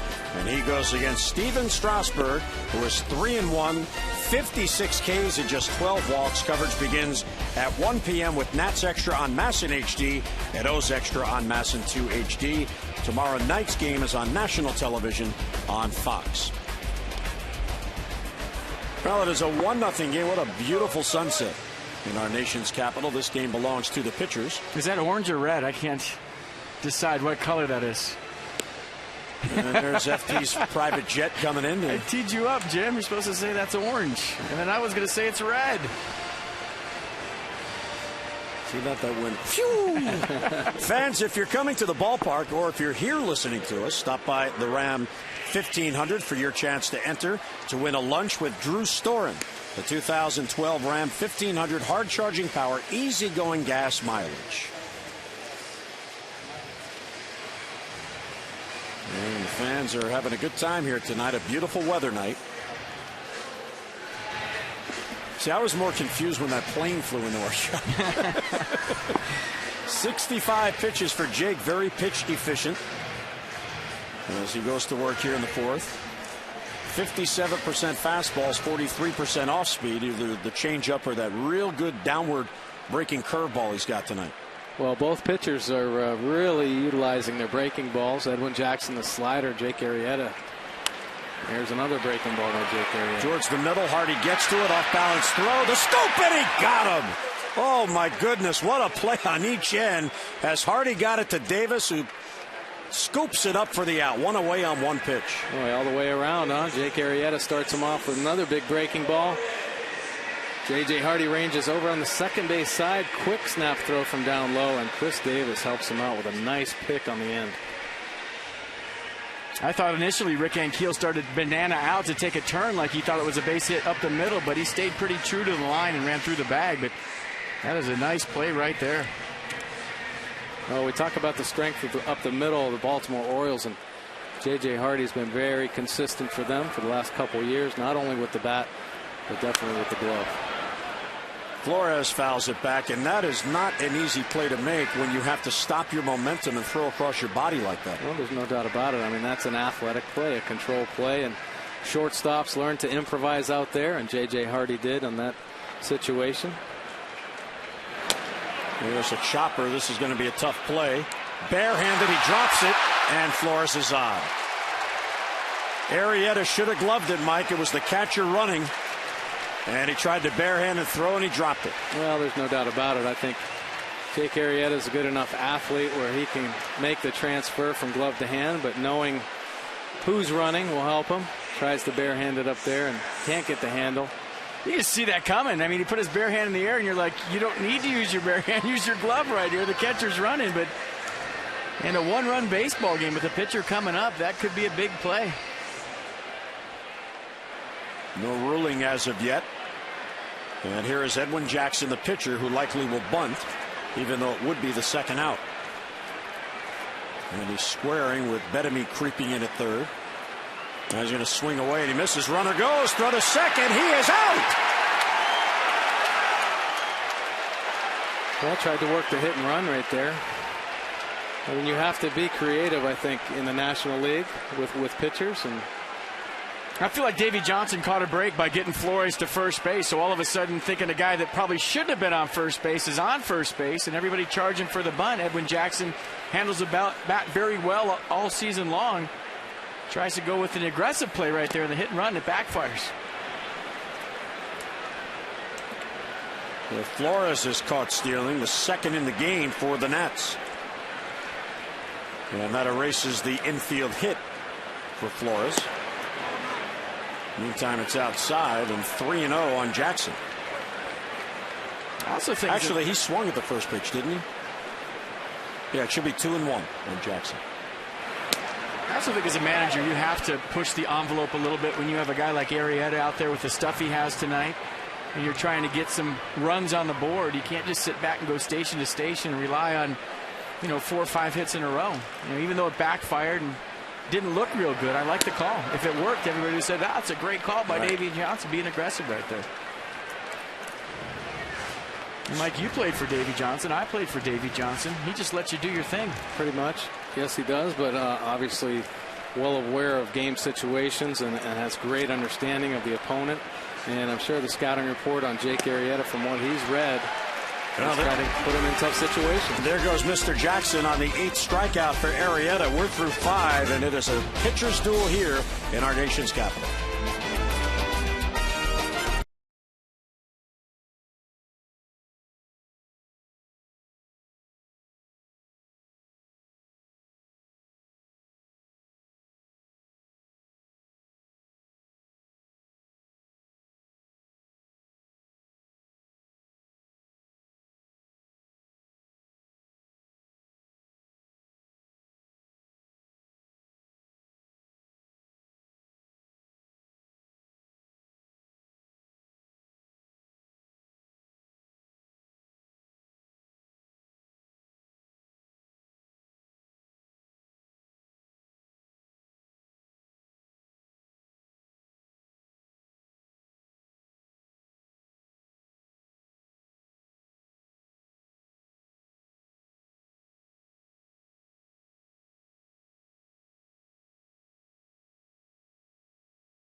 Forces Day is being brought to you by Navy Federal Credit Union.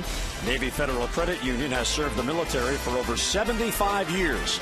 If you're in the Army, Marine Corps, Navy, Air Force, the Department of Defense, or if your family is, we'd be proud to serve you too. By Cisco, a proud mission partner to the United States Department of Defense. And by DynCorp International, we serve today for a better tomorrow. Armed Forces Day is celebrated every year on the third Saturday in May. The day was created in 1949 to honor Americans serving in the 5 U.S. military branches, the Army, Navy, Marines, Air Force, and Coast Guard. We would like to thank all the past and current members of the United States Armed Forces for their work and dedication in protecting our country and our freedom. Nice view of the Capitol Rotunda as Edwin Jackson goes back to work. Jackson has had 4 consecutive no decisions. He's only 1-1 despite his 8th start. He's thrown 13 of 18 first pitch strikes tonight. So getting ahead with the fastball, maybe stealing a strike 1 or 2 here or there with a get me over slider and curveball. But the stuff has been good tonight. He's been electric. Same for Jake Arrieta. And Flores seems to have that knack of framing the pitch, moving it just ever so slightly to give the umpire a better look. Yeah, you talk about what he means to the ball club. You talk to some of the pitchers, and he just takes charge back there. He's a guy that's not afraid to tell you, hey, you're doing this, you're flying open, you're tipping your pitches, you're flaring on your changeup. He'll go out to the mound and take charge. So kind of a captain behind the plate, a lot like Wieters. He does a nice job of framing pitches simply just by turning his wrist, not too blatant about it, real subtle. Avery has another base hit. How about Xavier Avery? He's in his 6th big league game. He has 3 multi-hit games. Well, he's done a nice job. You know, we talked about his composure, but just in the box, he's seeing the ball really well. He's not trying to do too much. He's staying within himself, which is very impressive for a young player. There he is right here. Xavier Avery, 2 for 2. The base on balls and a run scored. Nice job. And look at that, from 5 through 9, all 0 for 2. Avery's been on base all 3 times. He has still not attempted his first steal as a big leaguer. There's J.J. Hardy, and the throw, and Xavier dives back in. Kind of a little lean going right there. And Mike, I talk about it all the time up here. Managers don't throw over to first to pick guys off all the time. They throw over to see if he's running. Does he tip off a hit and run? Is he leaning towards second base? Well, there's no doubt about it. And well, this is a great example of what speed does. Obviously, gets pitchers to throw over, gets him in his head. Even if he was leaning, it did look like he was leaning towards second base. Once again, throws over. So Edwin Jackson distracted a little bit. Speed the distractor. It is. You see pitchers sometimes worry about the base runner a little bit too much and hang something to the guy in the batter's box. But the cat and mouse game going on right now between Davey Johnson and Buck Showalter. You know, do you take off the steal because he tipped it? Do you leave it on? Do you pitch out? It's all part of what goes on after a throwover based on the information you see. He does not go on the pitches down and away. The Orioles are really not a running team. Not that Buck Showalter plays for the beginning, but he just doesn't put runners in motion. However, there are several hitters who, if they get on base, they can run whatever they want. And for whatever reason, Mike, they just don't go. No, they haven't been aggressive as far as stealing bases. They've been aggressive as far as running the bases, though. And J.J. Hardy showed bunt right there. Now, I don't know if that was a deke or what. Ground ball towards third. Zimmerman from his knees goes to second. Out there, back to first. Not in time, and it gets away from the Roach. And hustling towards second base is Hardy, and the ball rolls into the dugout. So the Orioles end up with a runner at second base. That was a nice play on the front end by Zimmerman, who had to spin around to get that ball to Danny Espinosa. And I didn't think he was going to get Avery at second base. He had a little spin move right there, popped up quickly. A perfect throw to Danny Espinosa. This was going to be close at second. Look at Avery, almost beat it. Espinosa hanging in there tough. Threw a nasty two-seamer to Adam LaRoche. He tried to keep it in front. And Jesus Flores hustling down the line. Almost got that ball before it rolled into the dugout. You see Flores coming down there, maybe just a hair late. A good effort to try to save this baseball from going in the dugout. It almost looked like Danny Espinosa was stretching to the ball to make sure that he was going to get the force at second base because of Avery's speed. and then his upper body got turned a little bit, and it made him have to throw across, and that's why that throw leaked. Good point. He was just going for the force out, trying to get one, and realized that maybe he had a chance at two, and rushed the throw with his body in the wrong position. But he'll hang in there. He tries to turn everything. You know, a young guy, strong arm, and he'll just stand on the base and double plays that you don't think have any shot of being turned. He turns them. The throwing error for Espinoza, his fourth, allowing Hardy to get to second. Markakis towards first base. Gloved there nicely by LaRoche. He'll go to the bag unassisted. Hardy to third, but now 2 men out. Well, Markakis is 1 out of 3, and LaRoche with that tremendous glove at first base. It's such a luxury for an infielder to have a guy like LaRoche over there, Mike. I'm sure you played with guys at the major league level. You got a guy over there that you know is going to pick you up. All of a sudden you start hitting him right in the chest because you have no worries as an infielder, because you know if you throw a ball in the dirt, he's got your back. Yeah, I've been fortunate to play with some great first basemen: Mark McGuire, Rafael Palmeiro, David Seguí over there, Jeff Conine, and talk about just feeling comfortable about letting that ball go and knowing that they're going to pick it over there. It feels good to be a middle infielder when you go in the hole. Adam Jones with 2 down. Takes it down and in. Adam is 1 out of 2 with an infield RBI single, so he's got 15 RBIs now in the month of May. He began the night tied for 9th in the league. He's up to 27 ribbies. He has homered in 3 straight games. The Orioles have won all 3 of those games. Slicing down the right field side. That's going to fade back out of play. And that's probably not surprising the last 3 days, because he has 13 home runs, and the Orioles are 12-1 in the games in which he homers. Check out that number right there. It's usually the opposite. When you see a guy for the 3rd time, you usually have a pretty good idea of what he has. You got a pretty good idea of what he's going to do to you based on the first 2 times up.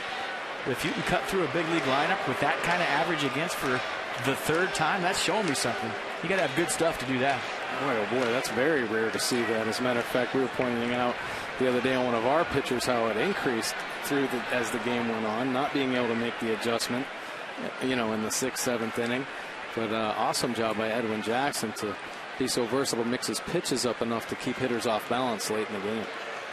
All right, FP, here's what you're talking about. They couldn't agree on a sign, so Flores said, well, enough of this. They're out to talk about it. We got to be careful right here. You guys know better than anybody with Adam Jones. You got one of the best hitters in the American League up there, running around third base, 2 outs, 1-run baseball game in the 6th inning. I don't know if you want to be too aggressive right here, especially after that foul ball he just hit. He didn't miss that by much. He had that loud sound just a hair late. I wouldn't be too aggressive right here. No offense to Matt Wieters on deck or Wilson Betemit, but the guy in the box has 13 home runs.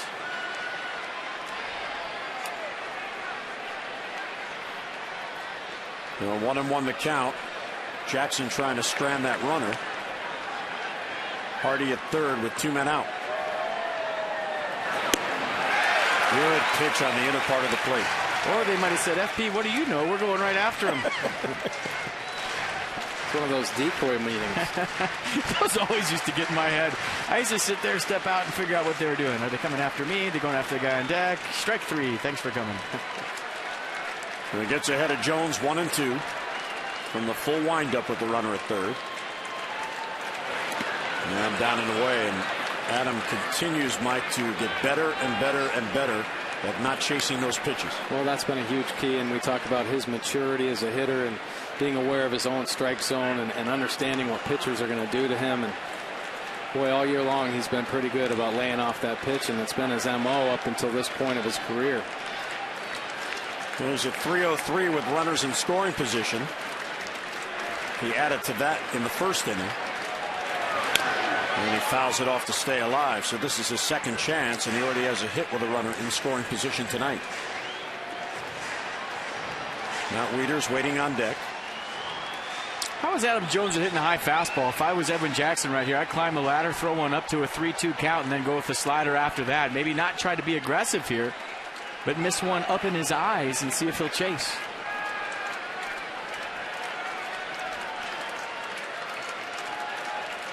Orioles with a 1-0 lead, trying to get another in here in the 6th.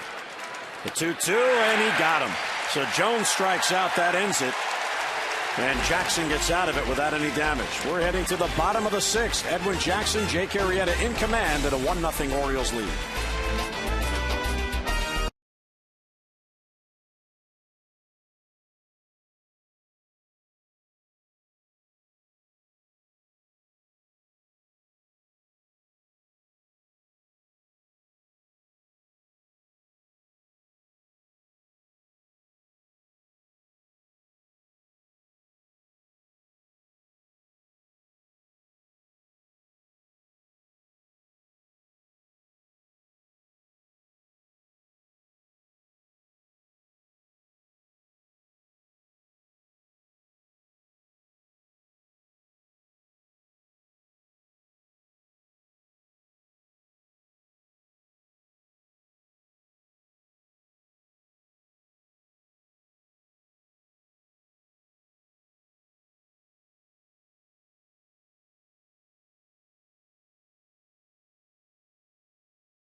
But W.B. Mason. And what a game we have here at Nationals Park. Each team with 4 hits, each team with an error. Masson, as we bring our families together, 1-0 in favor of the Orioles. And the Birds are back home at Camden Yards on Monday. They'll begin a week-long homestand with the Red Sox and Royals coming to town. And Tuesday, don't miss another Ollie's Bargain Night, presented by Ollie's Bargain Outlet. Every Tuesday home game, all upper reserve seats are $9 in advance. So come on out and support your O's and save. For your tickets, 888-848-BIRD, or if you prefer, online at Orioles.com. And there is a definite Orioles presence here in Washington tonight. We saw that during the national anthem.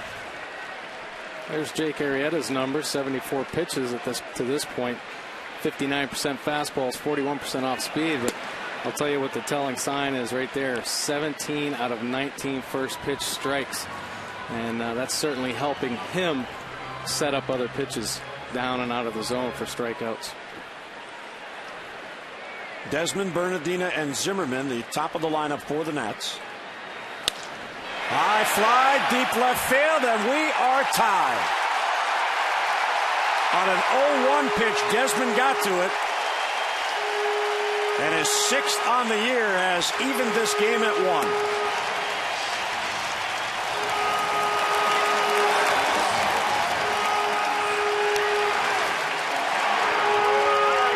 Well, he came in hot, and he stays hot.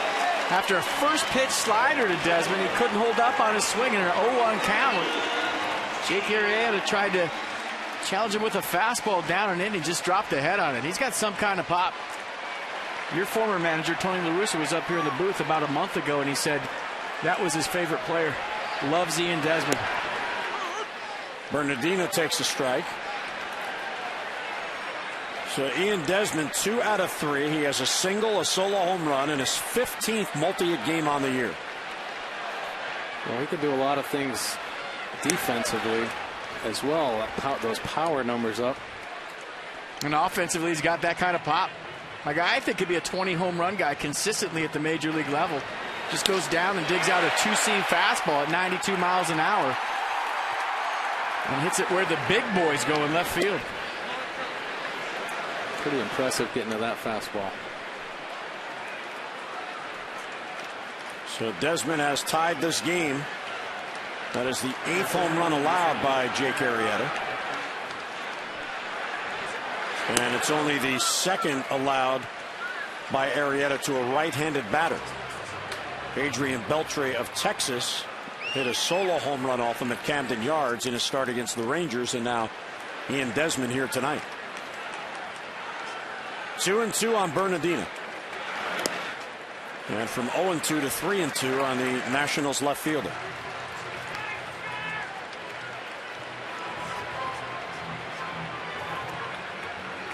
Arrieta is trying to win his third. He has lost his last 2 starts against Texas and Tampa Bay, both in home starts. He is certainly pitching much better here tonight. And a broken back bouncer to second. There's Andino.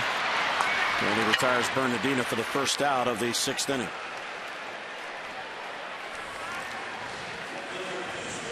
And Desmond with the big night so far, 2 for 3, the big home run you just saw. Ryan Zimmerman 1 for 2. Bryce Harper with an infield single.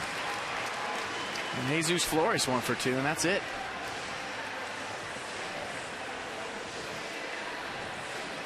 I've been talking about Ian Desmond has one of the better home run trots in baseball.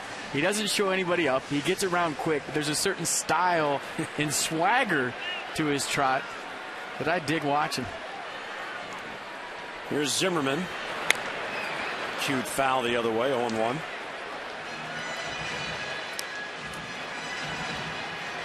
Zimmerman singled in the first. A clean hit right up the middle. He struck out, was called out on strikes in the third. Arrieta in his interleague career, this is his 7th start. He is 2-3 against the National League with a very high ERA. He's certainly not pitching that way tonight, but of all active pitchers, his 8.04 ERA coming into this game was the highest in interleague play coming into tonight's game. But he's allowed only 1 run through 5 1/3 here tonight. Off-speed pitch misses outside, 2-1. Well, he's been making good pitches all night, and even Ian Desmond hit it. That was a tough pitch. You know, sometimes you tip your hat to the hitter. I mean, he got to that ball down and in, fastball about 94, was able to get the barrel of the bat on it. Yeah, good hitters will beat a good pitch.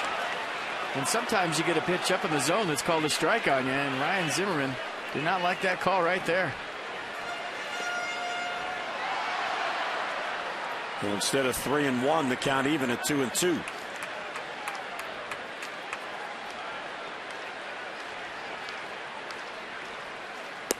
Check swing, appeal.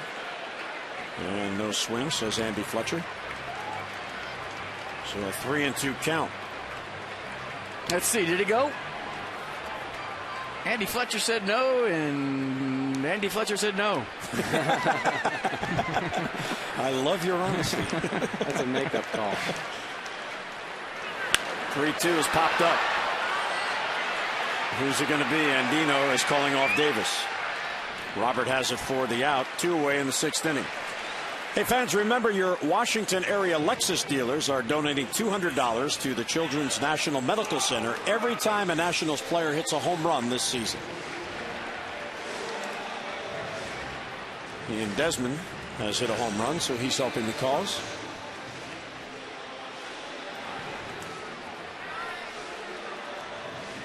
And here is Adam LaRoche.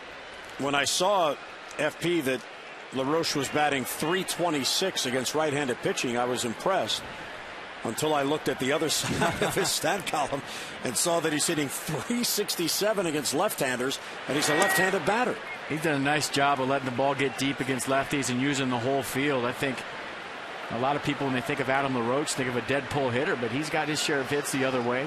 He's hit the ball out of the ballpark to straightaway center and pull side. But he's just been locked in all season long. And Mike, you know, when you relax as a hitter, you can hit. And that's the key. Find a way to get relaxed, whether it's through past successes, confidence level, hard work, whatever it is, to be relaxed in the box. Good hitters will hit. Well, there's no doubt about it. And the problem is that sometimes through the course of hitting, there's ups and downs, and you try to keep it at the same keel. And I know Adam LaRoche probably goes home and says, I hope this is here tomorrow, you know. But he's a veteran player, and I'm sure it will be. But I know a lot of guys, especially inconsistent offensive players, it's hard to hold on to it. Swinging on 3-0, and he pops him up. And Betemeat eventually gets to it and has it for the out. But the Nats draw even.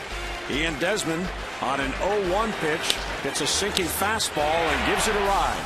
We'll head to the 7th inning in a pitcher's duel tied at 1.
Up this game at 1-1 as we head to the 7th inning. And for every Orioles walk this season, CareFirst Blue Cross Blue Shield will contribute $50 to support the American Heart Association Heart Walk. To date, the Orioles have drawn 114 walks for a total of $5,700.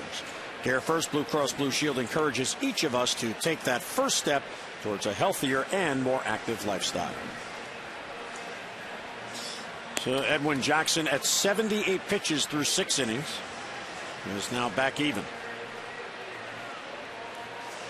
Very pitch efficient. A well-played baseball game so far tonight. Good atmosphere in the ballpark. The crowd's been buzzing since the first pitch of the game. 2 pitchers throwing a lot of strikes. The tempo of the game has been good. The play behind the pitchers has been good. Big crowd. And this is what we thought it would be like tonight. A lot of blue and red. A lot of orange. And a lot of Edwin Jackson and Jake Arrieta. Here's Wieters leading off. Betemit and Davis will follow. And Wieters thinks through it. He is 0 for 2 on the night. He has bounced into a double play and grounded out. Wieters now just 4 for his last 33. Well, it'd be nice to get Matt Wieters back on track. Had a great month of April. On the left side, all those power numbers, great power numbers. In April, Wieters 6 home runs and 15 RBIs. In May, in fewer games, but still 2 home runs and just 5 RBIs in May.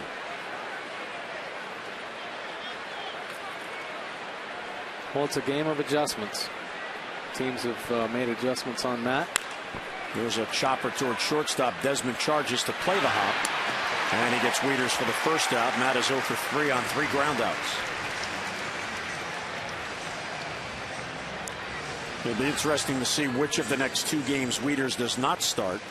Will it be the night game tomorrow so he can catch the day game on Sunday, or the other way around? What pitcher does he work better with the next 2 days? That might be. You know, it's interesting because he's so good, we really don't look at it like that. Yeah, he works with the whole staff really well. Sometimes certain guys have a better chemistry with other pitchers, and sometimes maybe the backup guy has a better chemistry with one of the starting pitchers. Well, Exposito, who's now the backup, was not with the Orioles in spring training because he was on the Red Sox. So he's learning these pitchers as he goes along. Exposito caught yesterday the day game in Kansas City, and after Brian Mattis had a tough 3rd inning, he helped Mattis, and Mattis got through 6 and ended up getting the win. 0-2 on Betemit, who is 0 for 2. He has struck out and grounded out. Fastball to back him off the plate.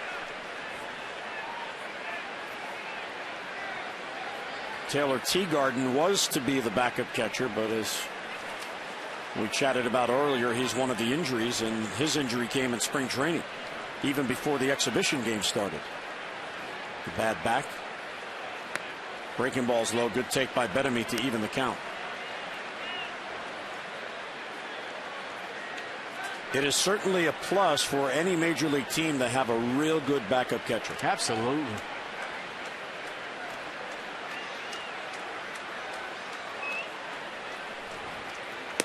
And Betemit goes down on strikes again. He is 0 for 3, and he has struck out twice. Hard in, soft away. Went fastball in to move his feet, make him aware of 95 miles an hour in the inner half. And as a hitter, you're thinking about, I got to get my foot down early and catch that fastball out in front. And Edwin Jackson pulls the string on a nice changeup. Well, the Washington area Toyota dealers want to help children receiving medical treatment at National Institutes of Health and their families, so they're making a donation to the Children's Inn at NIH of $37 for every strikeout by a Nationals pitcher this season. Boy, he has great movement on that changeup, doesn't he? Located it. He usually doesn't throw it that much, so tonight, maybe 3rd time around, he's pulling the changeup out.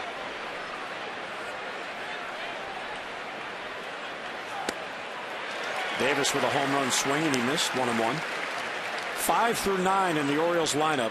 Wieters, Betemit, Davis, Andino, and Arrieta are a combined 0 for 12 and have not been on base, even with a walk. The Orioles have 4 hits, and Xavier Avery has 2 of them. There's a ball hit to first. There's the sure hands of LaRoche. He'll go to the bag unassisted. And another 3-up, 3-down inning for Edwin Jackson. 7th inning stretch is brought to you by your Washington area Hyundai dealers. Fans getting a stretch here in our nation's capital in a 1-1 game.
Armed Forces Day is being brought to you by Navy Federal Credit Union.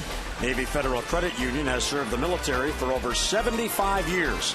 If you're in the Army, Marine Corps, Navy, Air Force, or the Department of Defense, or if your family is, we'd be proud to serve you too.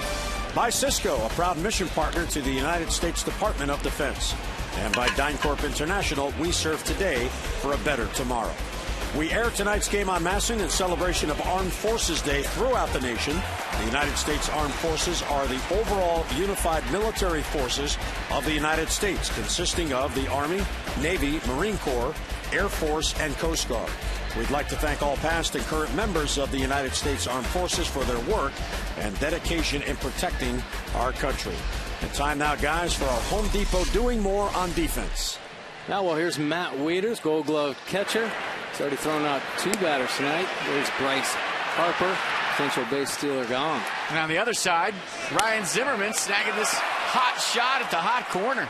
On his toes, making a nice play.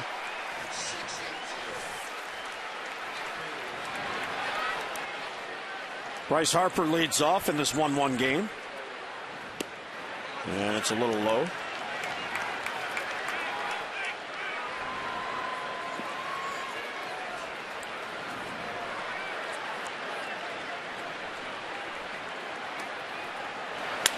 And there's a line drive and a base hit to center field for Bryce Harper, who has 2 hits on the night, plus a walk, and hustling around first and puts on the brakes. So a couple of base hits for Bryce Harper, 2 for 2. I don't know if he broke his bat on that, but he'll take it. Just staying on a changeup, I think. Down the zone off the end. Bat died a hero. Bryce Harper will take his 2nd knock of the day. And I love the hustle around first base. He's thinking about 2, even though the ball's hit to straightaway center. He's always thinking 2, isn't he? He had a blooper over Jimmy Rollins' head against the Phillies, and it turned into a double because he was running hard the whole way. Tyler Clippard is getting loose.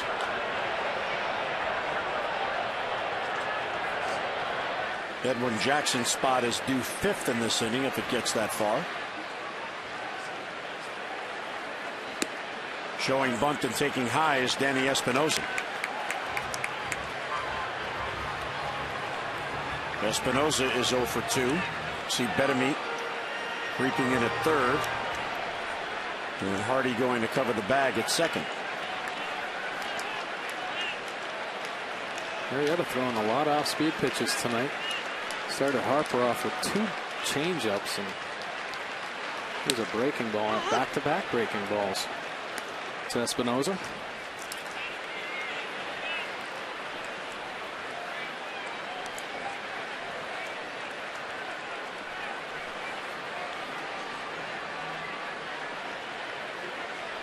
Espinosa 3 out of his last 17. Switch hitter up there from the left side against Arrieta.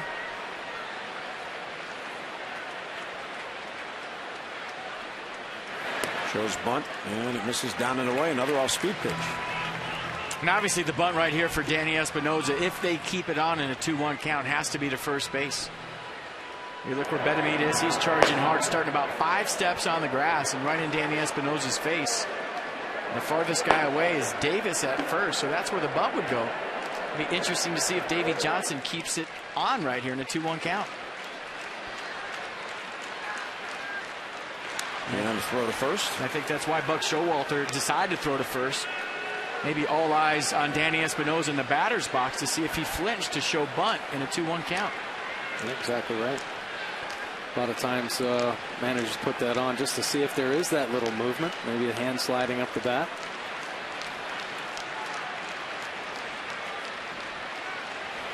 Two-one is bunted in the air. Davis hustling over, and he can't reach it. It bounces into the Nats dugout. So got a break there. Yeah, he bunted it so poorly that the fielders couldn't get to it. That ball was crushed. By the way, guys, you were saying earlier the fans like interleague baseball. The Pirates are in Detroit tonight, and it is 6-0 Detroit in the top of the 8th. And what's the most intriguing part of that is Justin Verlander has not yet allowed a hit. Wow.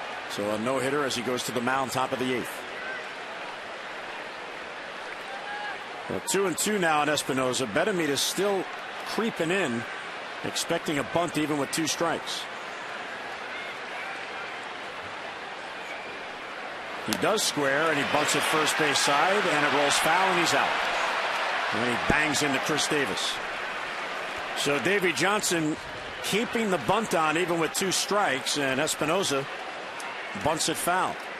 And sometimes you wonder if the hitter does that on his own in a 2-strike count, frustrated that he didn't get it down the first 2 times, and tries it on his own the 3rd time. And you guys talking about how well the Orioles are playing, we're talking about how well the Nationals are playing. If you're lucky enough to keep this going through a 6-month campaign and you're playing postseason baseball, it's little things like that win October games. Yep. Here's Rick Ankiel, the center fielder, 0 for 2. Let's see now if Davy Johnson sends Harper. He does not go, and it's swung on and popped up. Betemit, foul territory, near the stands, and he has it for the out, so 2 down here in the 7th. Well, one tradition that has continued here tonight in our Masson families coming together, usually when I'm on the air, the Nats score. And the Orioles are back home to Camden Yards on Monday, a week-long homestand, the Red Sox and Royals. And Tuesday, don't miss Ollie's Bargain Night, presented by Ollie's Bargain Outlet. Every Tuesday home game, upper reserve seats $9 in advance. So come on out and support the O's. 888-848-BIRD or visit Orioles.com.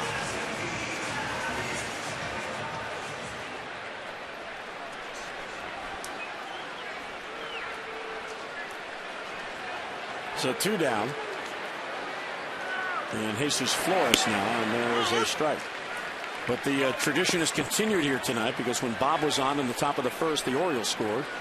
And when I was on in the bottom of the 6th, the Nationals scored. And neither of us can figure out why that is, but it seems to continue every year. Well, if the Nats don't score this inning, then you win. Can't catch up to that fastball, and it's 0-2.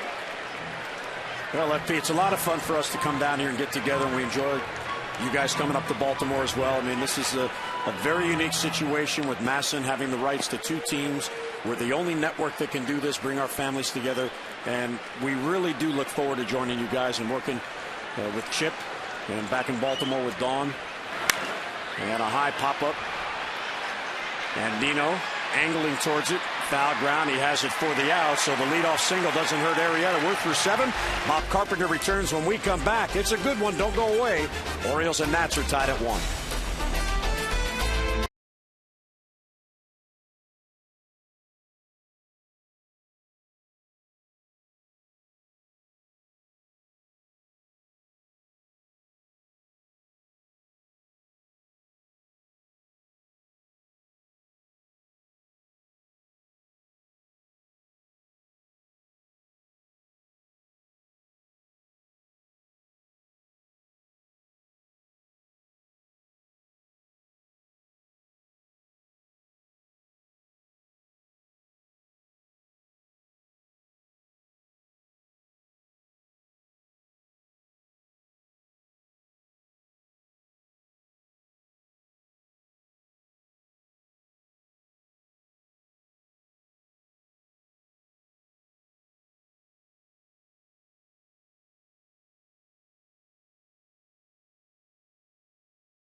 Huge innings to the other team.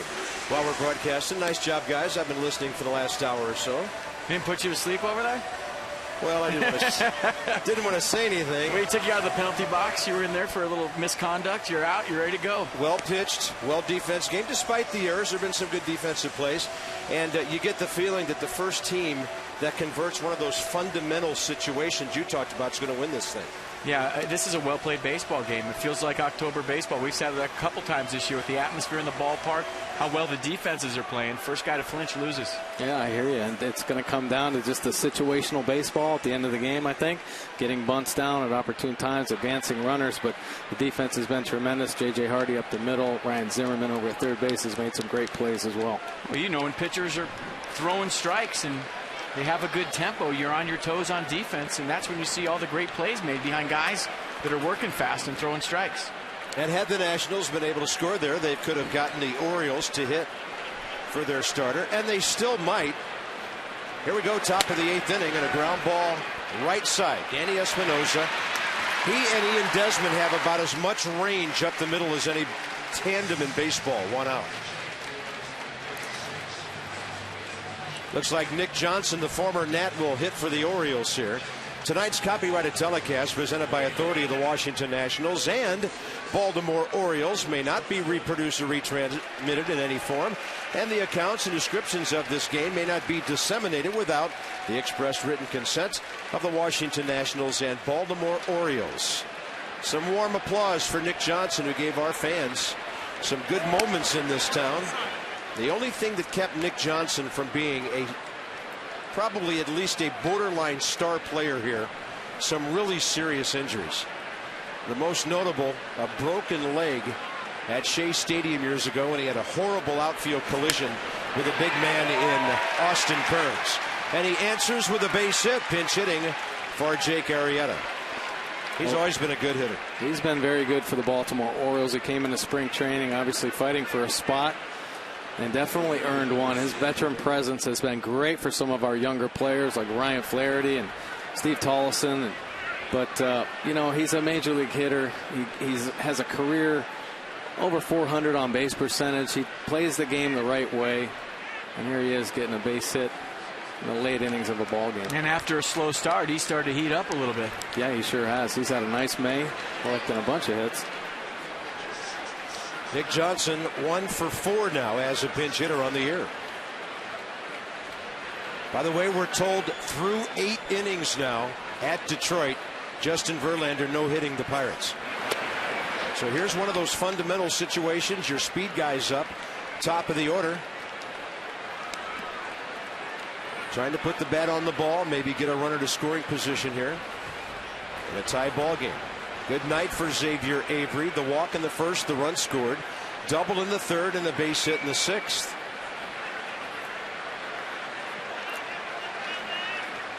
.103 pitches for Jake Arrieta.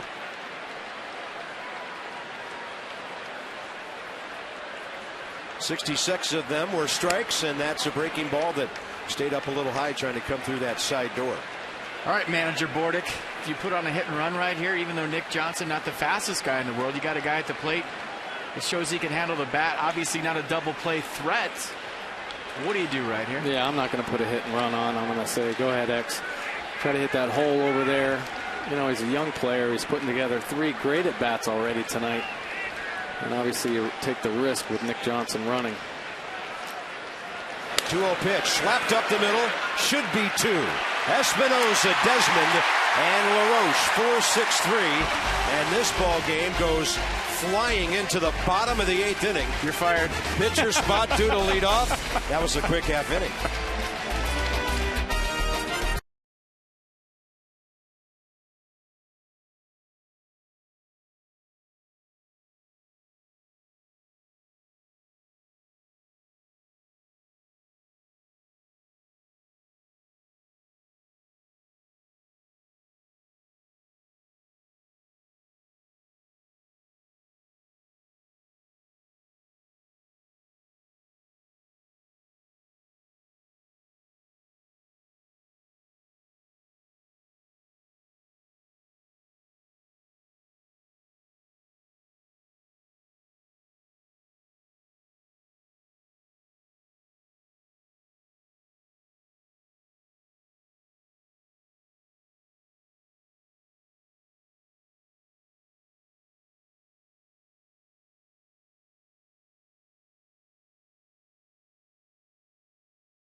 About to be done after 8 innings. Jake Arrieta just about as good.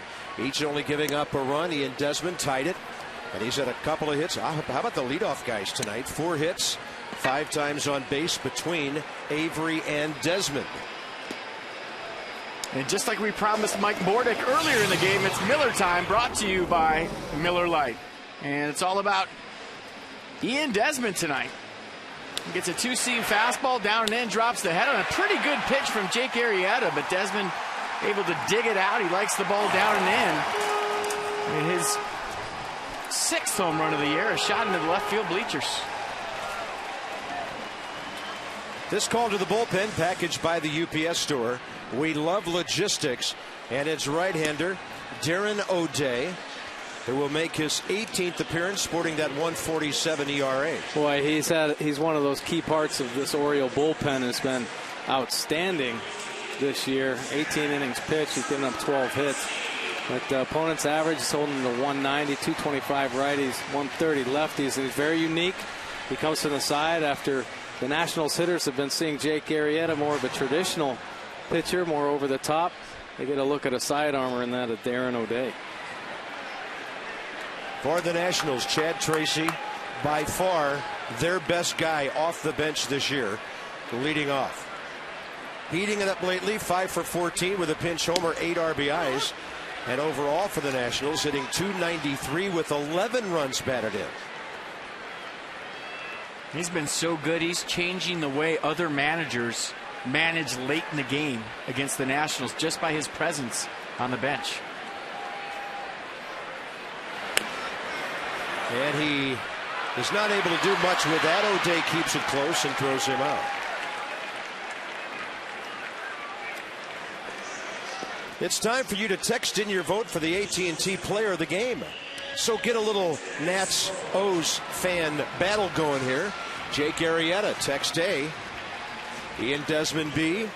Edwin Jackson, C.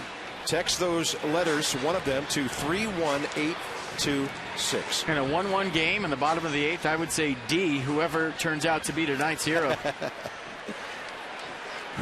So D doesn't mean all of the above, huh? No. Top of the order, here's a candidate, Desmond. And by the way, we can't let this day go by without saying happy birthday to Brooks Robinson, 75 years young today. Happy birthday, Brooks. Absolutely. One of the great gentlemen of the game. Right off the end of the bat, 1 ball, 1 strike. And FP, I know you and I, along with a lot of people in Baltimore, dearly miss our friend Mike Flanagan. Worked with us here a year ago, also in Baltimore, and big hole in our hearts when Flanny was not around for this. Absolutely. I told Mike before the game, I've never had a guy influence me more in 6 days that I got to know him than Mike Flanagan, and we miss him.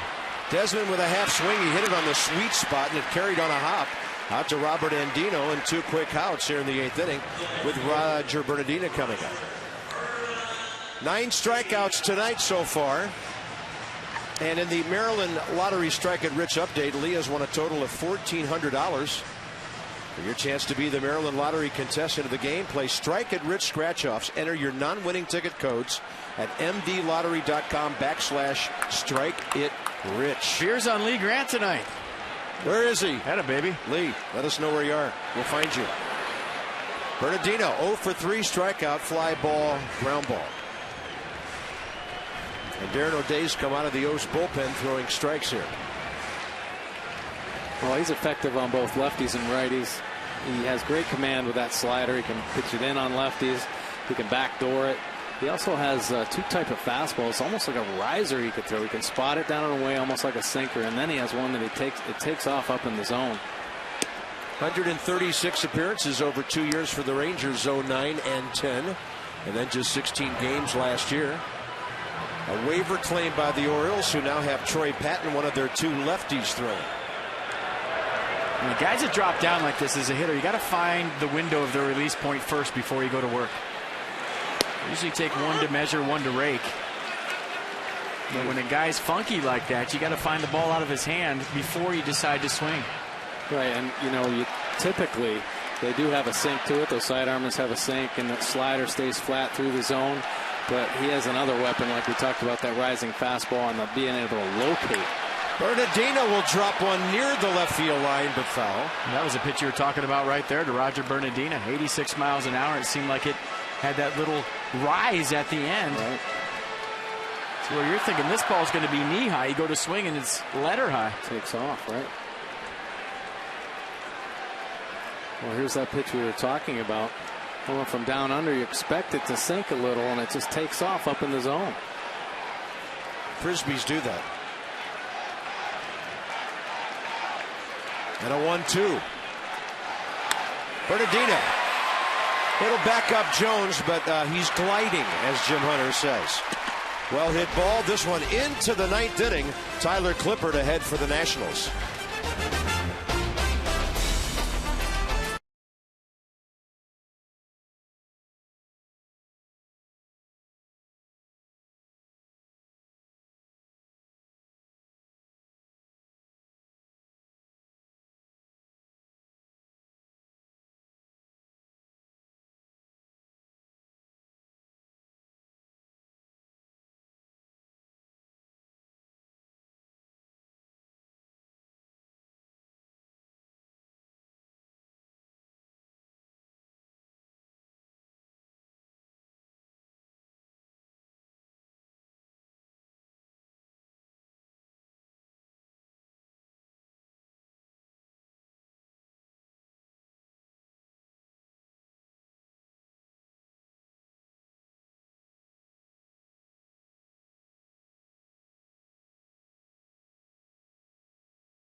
Or visit your local Dodge dealer this weekend. Verizon Fios, welcome to America's fastest, most consistent, most reliable internet. Welcome to life on Fios. And by Southwest Airlines. Find our fares only at southwest.com. 1600 Pennsylvania Avenue, right down to South Capitol Street. And the ninth inning rolls around. 1-5-1-0s, 1-6-1 Nats. And Tyler Clippard to the mound in a moment. Sunday, the series will wrap up, and for the first 10,000 fans 12 and under, a kids t-shirt from the Nationals presented by ExxonMobil. Enter through the center field gate only to receive that promotional item. Nationals.com/tickets. Some restrictions apply. Well, FP, the call to the bullpen brought to you by Chevrolet and their award-winning cars, trucks, and crossovers. This is the eighth inning guy, but because Edwin Jackson goes 8, Davey Johnson has the luxury of Tyler Clippard in the ninth. Yeah, bringing him on right now and trying to preserve the tie to get his team to the bottom of the ninth with the score the way it is. But the Warriors, who haven't seen Tyler Clippard very often, will see fastball, cutter, curveball, change. And one of the better right-handed changeups you'll ever see. Coming off an all-star season. J.J. Hardy takes one that evens the count. Oh, and he's got to face some of the Orioles' hottest hitters. J.J. Hardy, Nick Markakis, and Adam Jones. Well, it seems like that's always the case when this guy comes in. He always has to cut through the opponent's heart of the order. J.J. Hardy 0 for 2 with a walk career against Clippard. And he'll throw that breaking ball at times to get it away from right-handed hitters. A guy who comes out of the bullpen with 3 different pitches. It's a slider / cutter. Sometimes it's more like a slider. That one right there was a cutter, and it's always around 86, 87 miles an hour.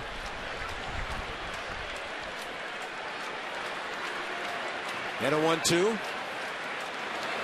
There's the changeup. 82 miles an hour. 1 out, top of the ninth on the Nissan pitch track. Check it out.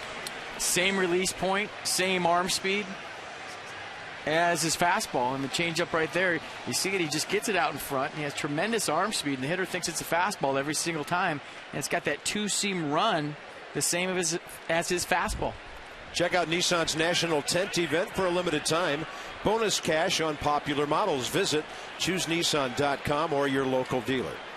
Nick Markakis double in the first, 2 ground balls since.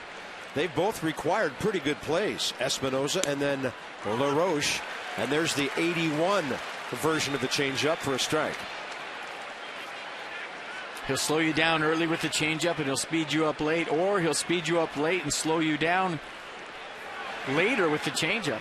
So if he throws it early in the count, usually the punch-out pitch is the fastball. If he throws the fastball early in the count, the kill pitch is the changeup. Did that make any sense to you guys at all?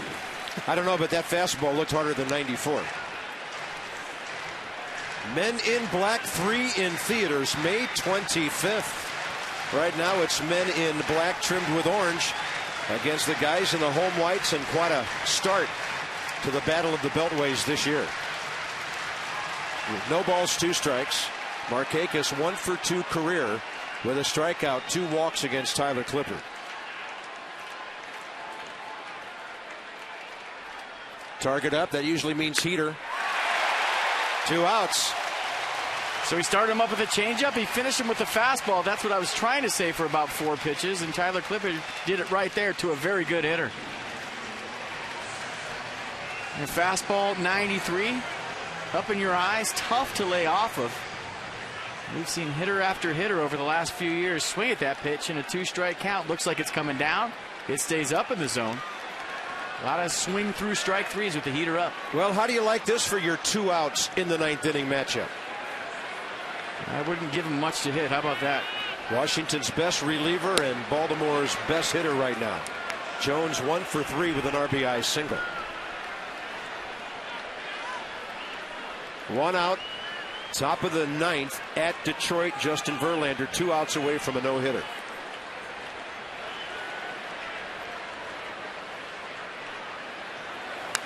Evidently somebody can get Andrew McCutchen out. Unless they walked him every time.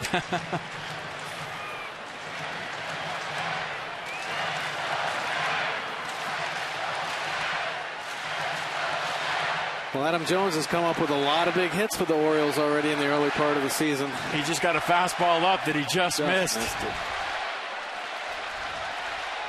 1 ball, 1 strike. There's the changeup. Popped him up with it.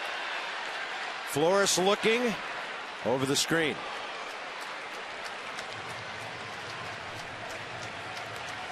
Adam Jones against Tyler Clippard. 1 for 3 career with a double. 1 strikeout.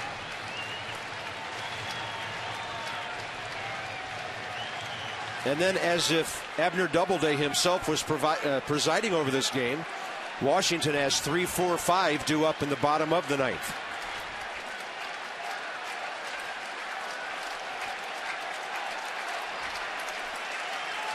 Target in. Bouncing ball deep short. That was going to be a hit no matter what Ian Desmond did with it. And Adam Jones has a 2 for 4 night. His 49th hit of the year.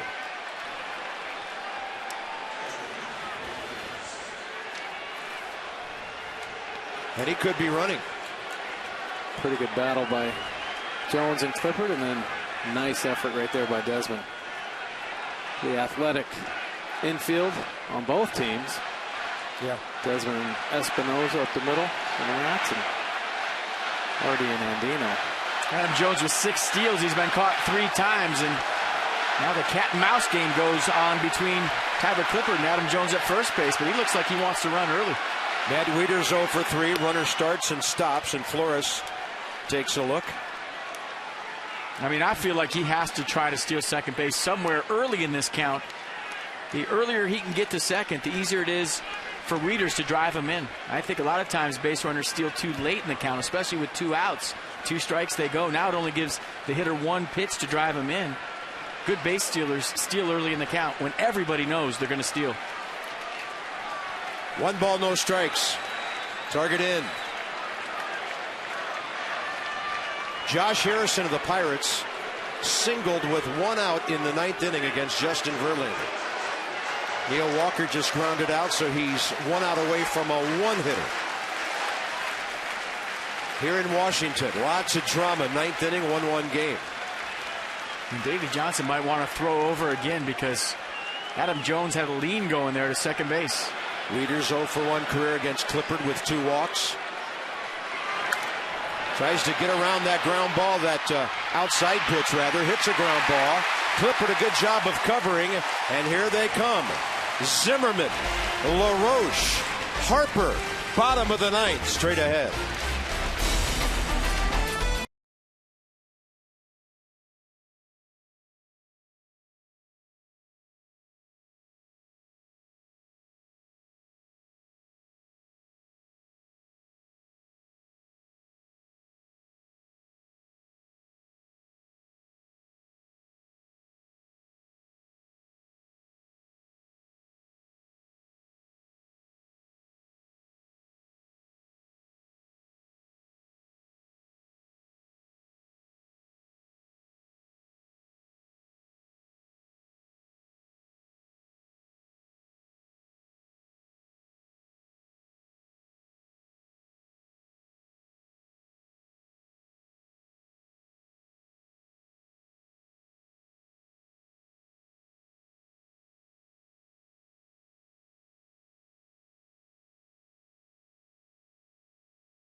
Three, 4, 5 due up for the Nats. The people have spoken, and it is an overwhelming, what we would call in this town, a landslide. Jake Arrieta, 82% of the vote. I'm no math whiz, but that's 99%. Margin of error doesn't matter. That is a landslide.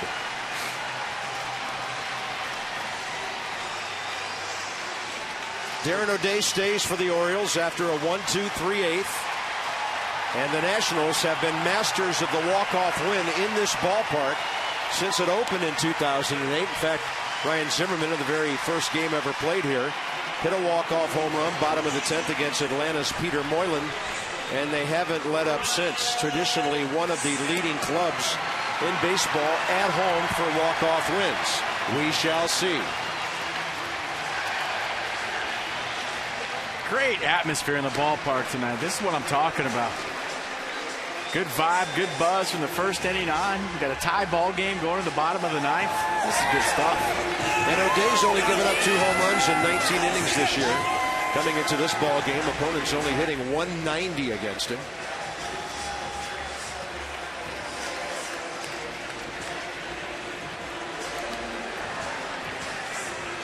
He's not even on the list of any Nats facing him except for Xavier Nady, 1 for 2, and he's in the dugout. So here's Zimmerman and LaRoche with their first ever looks live and in person at this right-hander.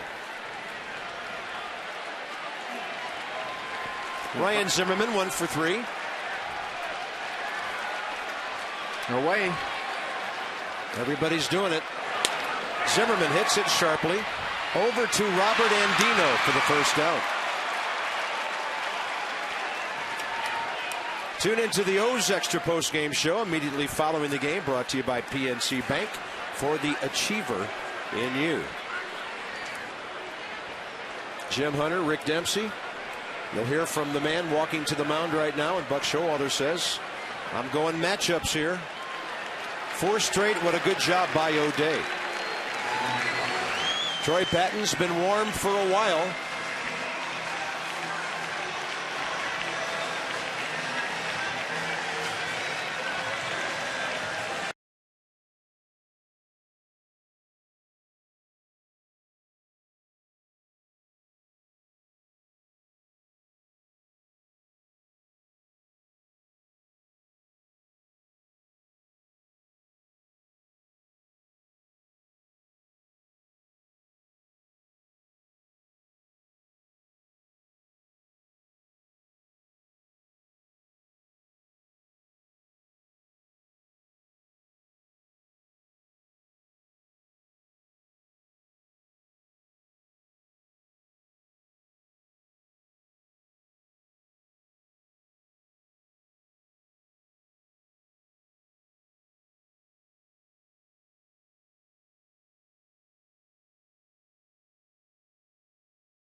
Lefty-lefty matchup coming up. And we invite you to tune into the Nets Extra Postgame Show presented by WB Mason. Johnny Holiday, Ray Knight right here at the ballpark right when this one is over. Well, we talked about Adam LaRoche against left-handed pitchers. Troy Patton has retired him all 3 times they faced each other. Troy Patton done a nice job out of the, for the longest time, the only lefty in that bullpen, pretty much the full month of April. And then Danny Evelyn has come in and Zach Phillips, but pretty tough lefty, fastball, slider guy, challenges hitters. Not afraid of competition, that's for sure. We talked about LaRoche's numbers versus lefties this year. 11 for 30. 2 doubles, 2 home runs, 5 RBI. That's a .367 average.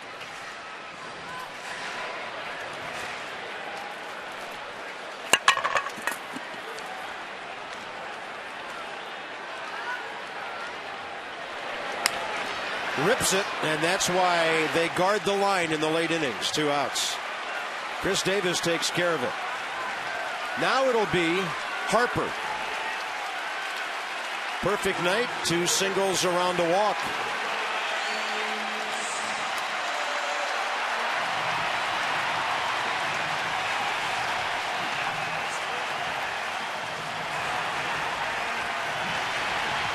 Bryce Harper's getting a standing ovation as he gets into the box.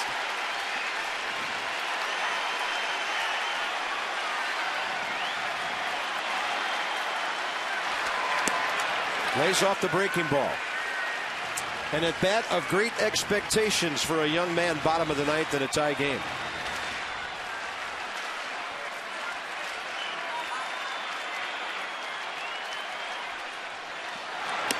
Front door breaker stays inside. He's held his own against lefties this year too. 6 for 20, .316 clip, a double and a triple.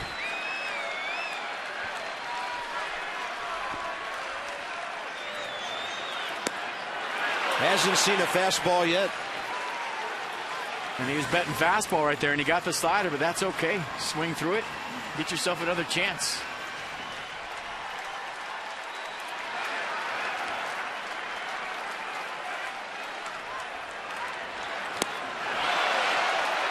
Counts even 2-2. Another slider. Sticking with it, keeps throwing that thing. And now you're probably going to see one a little bit harder down and away. I was going to say, why not? Or he might try to surprise him, sneak that fastball up in the zone. That's a breaking ball popped up to the left side of the infield. And it appears we're going extra innings where the Orioles have been dominant on the road and the Nationals have been dominant in extra frames at home. 1-1 after 9.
On you, and this one's going to the 10th.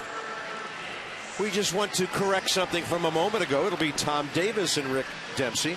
O's Extra Post-Game Show brought to you by PNC Bank for the achiever in you. Whenever this one is over. For the Nationals, Sean Burnett went through a couple of weeks when he didn't pitch a whole lot. Now, FP, he's got all the work over the last week and a half that he can handle. Yeah, two-seam fastball's been good. Slider's been good. He throws the changeup, too.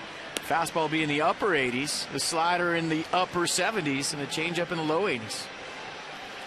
How about these numbers for you? This year, the Orioles are 5-2 in extra innings, 5-0 on the road. The Nationals are 4-2, and they're at home 4-1.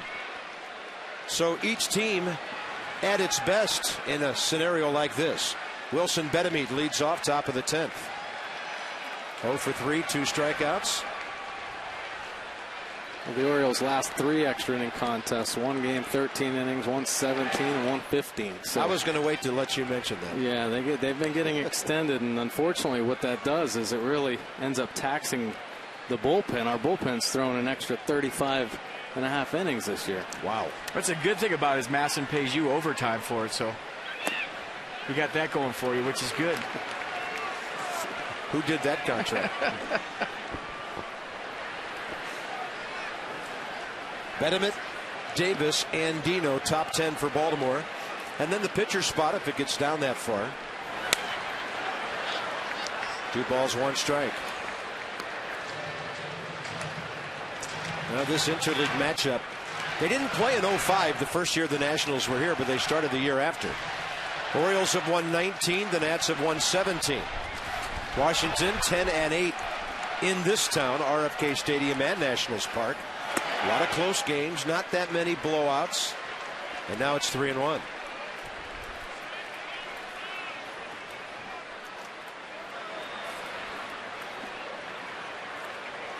That's the marathon man of American League managers right there. It sure is. How to play. Count goes full. And he's done a really incredible job as far as with these extra inning games, managing his bullpen, being able to save guys, knowing the guys he needs to use for 3 innings or so, or extend them through the course of an extra inning game to have guys available for the next day. Really good job at that. That's not easy to do either. Burnett low, leadoff walk. That's the way a lot of late game winning rallies start. Well, the only run of the game so far for the Orioles came in the first inning after a leadoff walk. Yeah, and then Edwin Jackson didn't walk anybody the rest of the night. Right. And that's the first one since. So about 2 hours and 40 minutes between walks.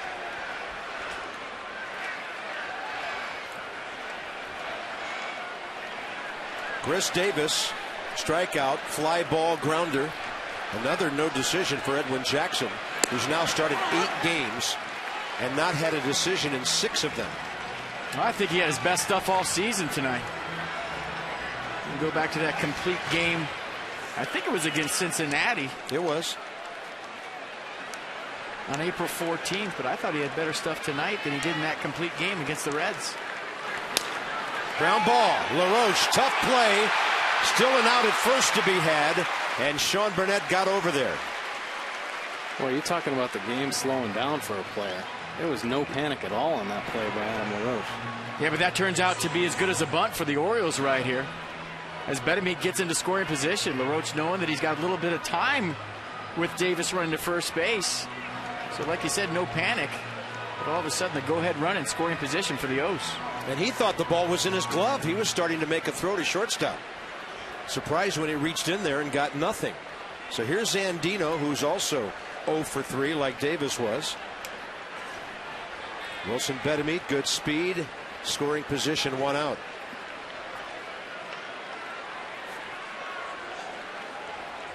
Kevin Gregg is warming up. You saw him earlier. He did some closing in the National League years ago. Well, Kevin Gregg, obviously no stranger to that closing role.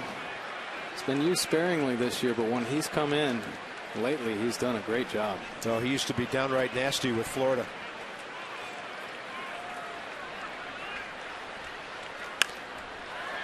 That's a foul ball.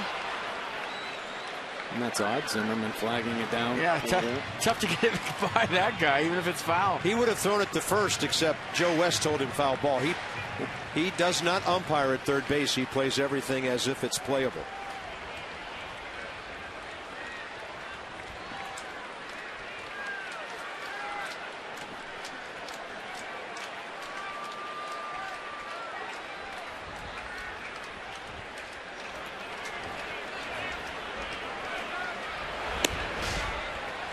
Did you ever play third base late in your career? I sure did.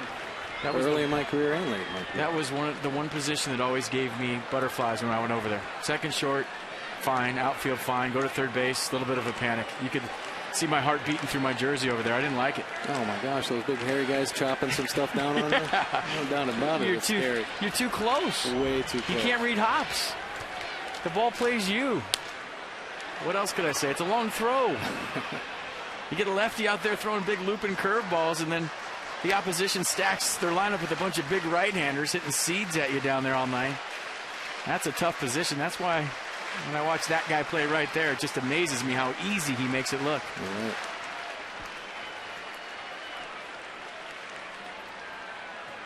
One ball and 2 strikes to Andino. Robbed of a hit by Zimmerman. Back in the 5th on a screaming liner with 1 out. Swing and a miss on a ball tailing down and away. 2 outs. Kinetic North America on the pitch track. Yeah, the 2-seam fastball from Sean Burnett has been great all season long. You look at the late movement right there, the perfect placement. He wanted that off the plate. You see him getting inside that fastball. The rotation makes the pitch move away, and he gets the swing through strike. So the pitcher spot rolls around, and the Orioles will pinch hit Bill Hall here. The Nats have seen a lot of him over the years with Milwaukee. He was there till 2010. Actually 09, then a trip to Boston, Houston last year, and a stop in San Francisco. Offensive production has fallen off considerably from years ago. This guy hit 35 homers, drove in 85 in 06, and everybody thought he was on his way to a huge career. Put up some really good numbers over his career, obviously right there. Very dangerous.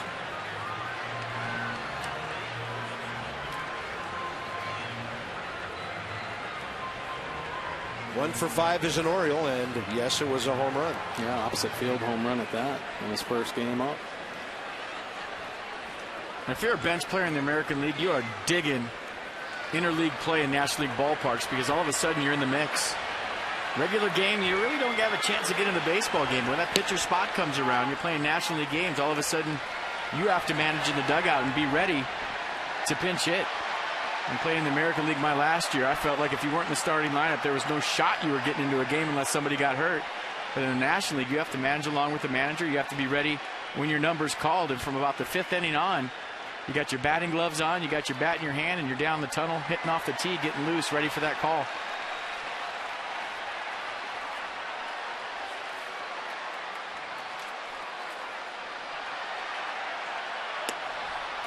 Breaking ball a little bit low. Bill Hall. 3 for 8 career against Sean Burnett with a pair of doubles. They're going to walk him right here and go after the lefty Avery.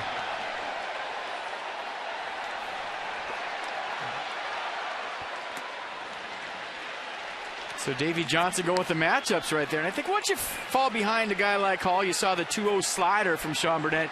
You knew that was an unintentional, intentional, a pitch around piece, try to get him to fish for your pitch. Now he and Desmond are going to go talk to Sean Burnett and tell him what he thinks right here he should do with Avery. Yeah, and Bill Hall traditionally hits lefties very well. So this lefty-lefty matchup, obviously a rookie, Xavier Avery. He's had a good night, though. He's been seeing the ball well, but Davey Johnson taking the chance and the odds here.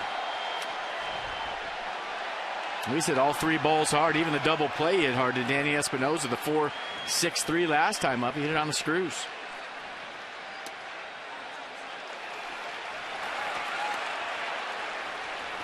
Second base, Betterman walked to lead off the inning. 2 outs later, the intentional after a 2-0 count to Bill Hall. And Betterman's going to have to scramble on a base hit to center field with Anquillo's arm, and he's going to have to scramble on a base hit to right field with Bryce Harper's arm. Good arms in center and right for the Nats, and Roger Bernardina has a decent arm, but not like the two cannons up the middle and on the right side. And they've all shortened up out there as well. Yeah, they're cheating.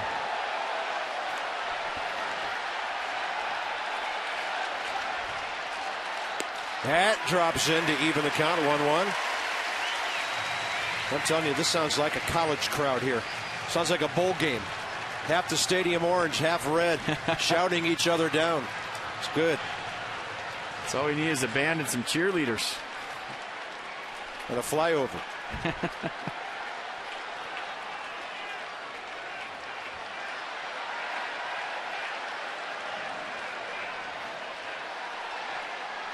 Avery kind of getting out, taking a count. A walk, double, single tonight.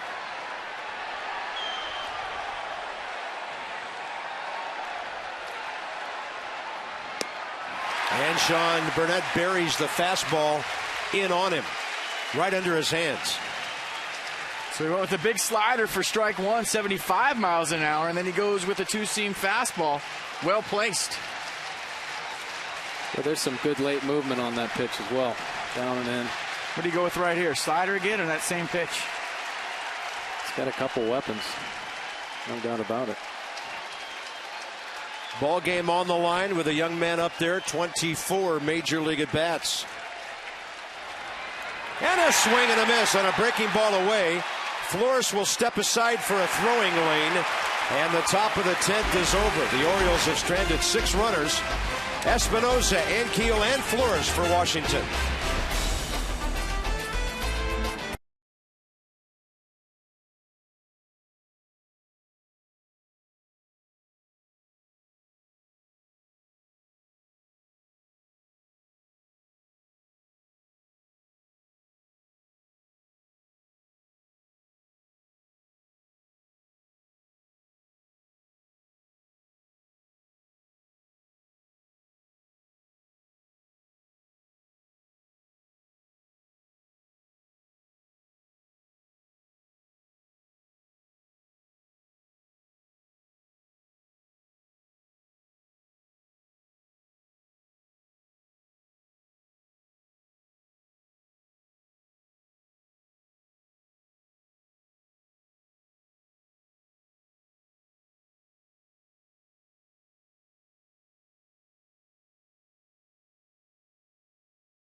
And great pitching. Edwin Jackson, Jake Arrieta matching up beautifully. Desmond tied the game. Ian did with a home run in the 6th. After the Orioles had scratched out a run, Mike in the 1st, and then the double play ball later in the inning, costly to them. My goodness, that's about it. What a ball game. And the Orioles only to make a mark in the 1st inning. And right here, Adam Jones, base hit off Edwin Jackson's foot, takes a high bounce, allowing Avery to score. And he had Desmond leading off the 6th inning, his 6th home run of the year. And if you like offense, turn on soccer. It's 1-1. Espinosa, Ankiel, and Flores, and right-hander Kevin Gregg takes over. The Nats saw plenty of him in his National League days with the Marlins, 07 and 08, when he had 61 saves in 2 years, and then 23 more after that with the Cubs. So really 09 the last time they've seen him. Off to Toronto, 37 saves and 22 for the Orioles last year. Yeah, he's pitched really well lately. Had a couple shutout innings in Kansas City in that extra inning affair. Breaking ball to start off Danny Espinosa, who has never hit against him.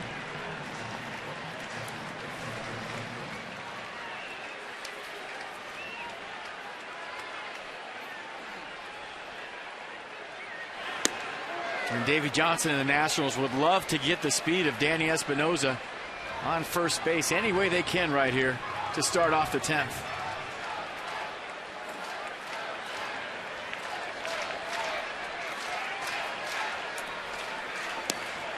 Espinoza, big uppercut swing late. 1 ball, 2 strikes.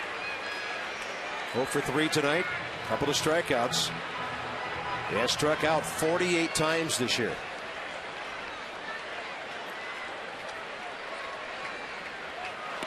That hits him. Danny Espinoza hit by a pitch on a 1-2 count leading off.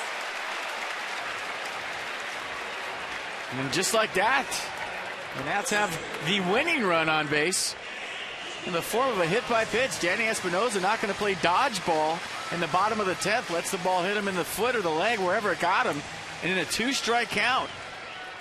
Yeah, he just held on to it a little too long. Danny Espinoza hit by a pitch for the first time this year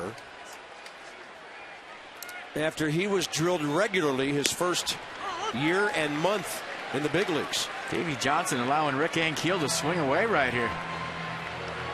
Maybe one for him to hack at. Now an 0-1 count and put the bunt on. Let's see.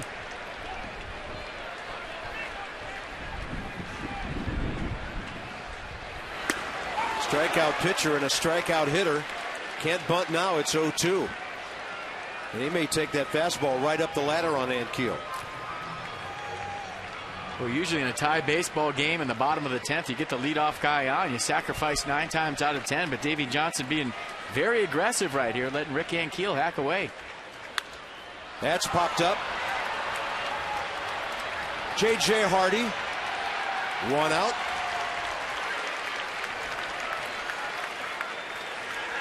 Bottom of the 10th inning. Ball game in progress for 2 hours and 53 minutes.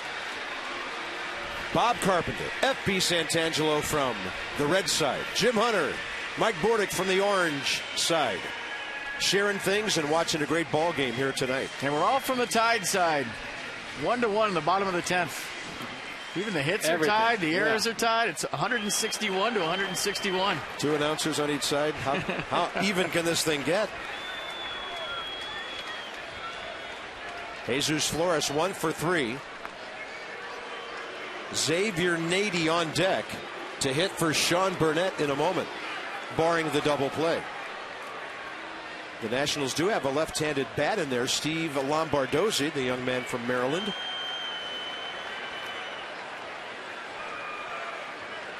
And Davey could switch off and go to him if it's a contact situation. I'm thinking maybe it's Nady with 2 outs and the runner at first when he needs an extra base hit. If he needs a single, he could switch off and go to Lombardozzi. Good call. Right-hander Ryan Matthews up. He of the good sinker.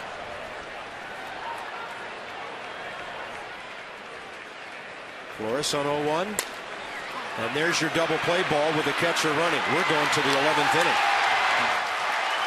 Nats didn't bunt to stay out of the double play. And how about another frame in our nation's capital?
teams in baseball this year. Put them in the ballpark with one of the best pitching clubs in baseball this year. And they say good pitching will stop good hitting. Well, that's happened on both sides tonight. A lot of zeros on that board. Maybe a lot of folks did not expect that. And Ryan Matthews will be the 4th Washington pitcher for the 11th. You see the numbers, 2-0 record, an ERA of 2.00, 12 strikeouts to 6 walks, and he has a fastball, 2-seam, 95, 96 miles an hour, a slider and a split to go with it. And righty's hitting 224 against Matthews, lefty's 278 for a total of a 239 average against. Tough part of the Orioles order here. Hardy, Markakis, and Jones. J.J. Hardy a rare 0 for tonight. Markakis 1 for 4 with a double, and Adam Jones 2 for 4, 2 singles, 1 for a run. Anybody in this lineup is capable of hitting the ball out of the park the way the Orioles are going right now. What a job by the Nats pitching staff tonight against a team leading the world in homers with 61 coming in. I mean, the Nats have been hot hitting homers lately. They have 27 fewer than that.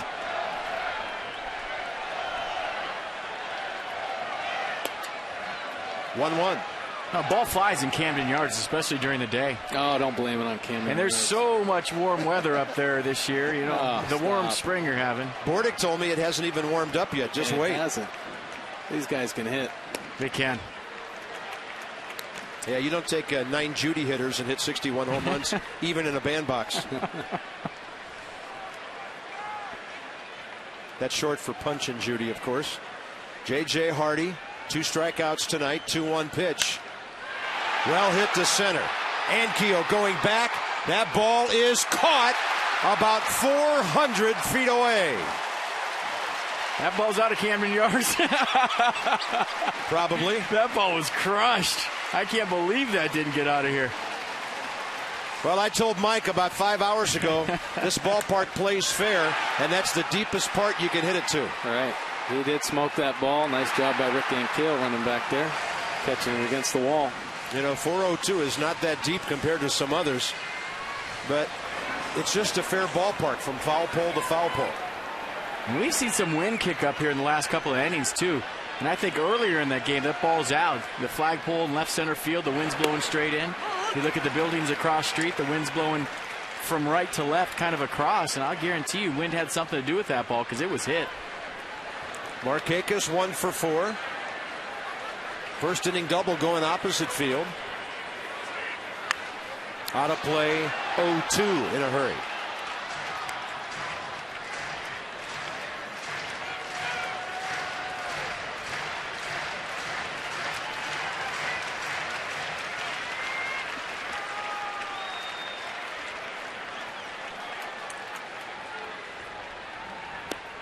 Tried to drop an off-speed pitch to the outside corner, and he might have fooled the umpire with that one. I think that might have been a little outside. Let's check it out. Good frame job by Flores on the back end. Pretty good pitch. Accurate call by Sam Holbrook. Target's in now.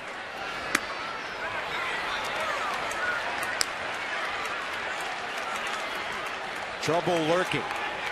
The Nats want to face Adam Jones with the bases empty and 2 outs.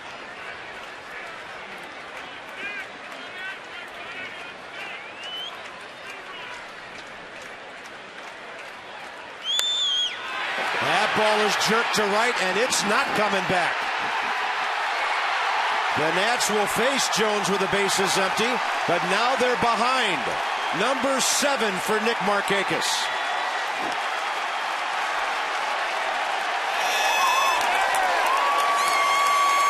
The Orioles fans right there. Nick's 7th home run of the year. Over the bat, fell behind. Was able to square up that pitch and hit it up into the tank. What a sweet swing that was. Wow. That ball was hammered. Orioles' 62nd home run. Don't make a mistake here. It could be 3-1. Is Jones smelling first pitch fastball? Yes, he is.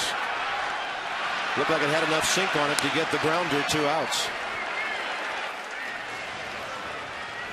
Well, Nick Markakis known for hitting doubles, but boy, when he gets a hold of balls like this, that's when you think, man, he's got 30 home run potential. He got on that pitch, inside corner, and hit it off the facade up there in the second deck.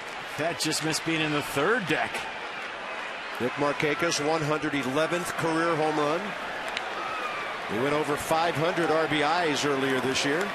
And here's Matt Wieters with the bases empty and 2 outs. It's hard to challenge guys with pop on the inner half of the plate late in the game. You usually want to make them beat you the other way, so you use the outer half of the plate, the big part of the ballpark. Matthews tried to go with the kill pitch, the slider down and in. He paid the price.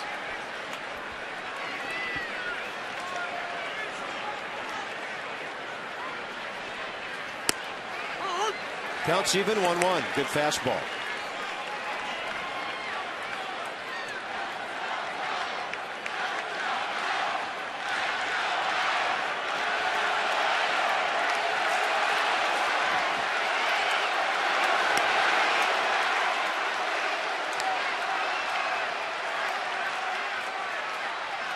That's the first home run given up by Ryan Matthews this year in 19 innings. Pedro Strop out in the bullpen right now. Jim Johnson has thrown 3 consecutive days, picking up 3 consecutive saves. So looks like Strop may be coming in. The Nationals will have the pitcher spot 2 up and then the top of the order.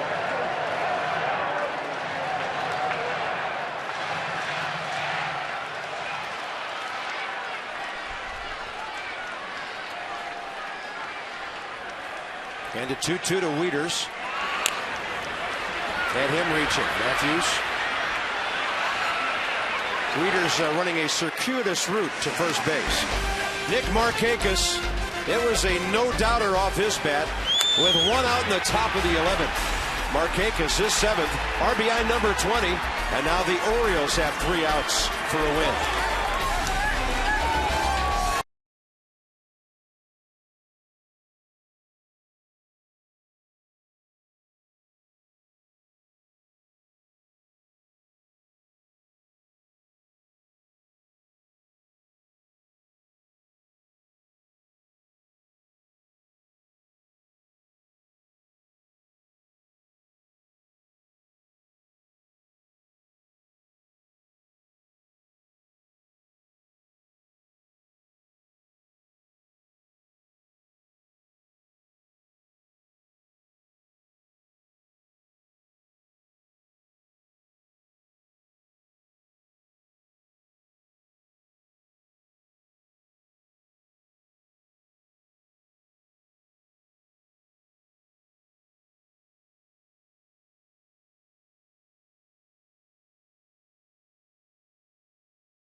This Battle of the Beltways going right back to its beginnings.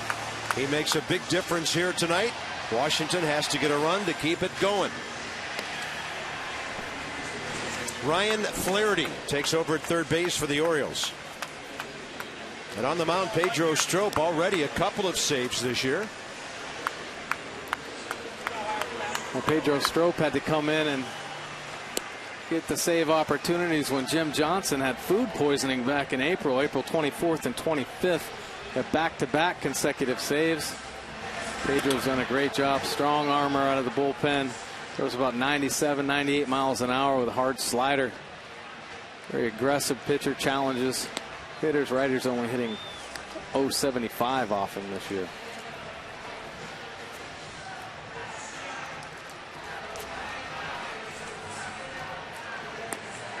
Washington will lead off with Steve Lombardozzi, who's hit the ball so well for them lately. His job to get on first base any way he can. A young man from Columbia, Maryland. His dad, Steve Sr., of course, a solid major leaguer. And he's having a really good full first year in the big leagues. 21 for 66, batting .318. 2 for 8 as a pinch hitter. This is where it's tricky as a pinch hitter. You're taught to come off the bench hack and first hittable fastball, get on it. But when you're down by one in the bottom of the 11th, you got to take a strike. And you get in these situations, you're usually facing a guy with plus stuff. Well, Pedro Strop definitely has plus stuff. Sometimes gets a little erratic early, but when he settles down, he's filthy. And there's another leadoff man hit by a pitch. Espinosa in the 10th, Lombardozzi in the 11th. No dodgeball. You saw it with Espinosa. You see it right there. A couple of guys getting hit in the toe, and the Nats will take a base runner any way they can right now, down by 1. This time, do they bunt? They didn't last time. Approaching the bottom of the order. And then after Ankiel popped up, the double play ball by Flores put a quick end to the bottom of the 10th.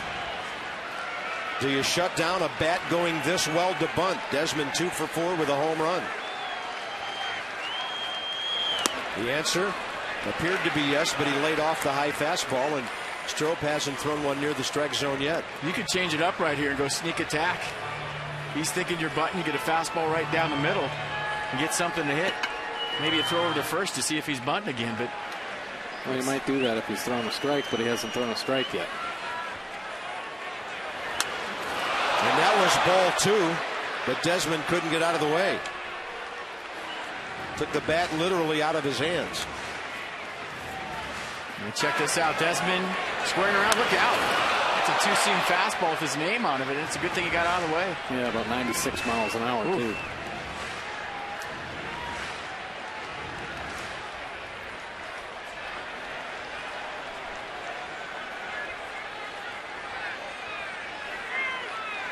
Well, Lombardozzi will be looking for a ball in the dirt right here. And Desmond squaring around. If he takes a pitch, we've seen a couple already. Hard to bunt high cheese at 98, though. Yeah, that was ball 3, really.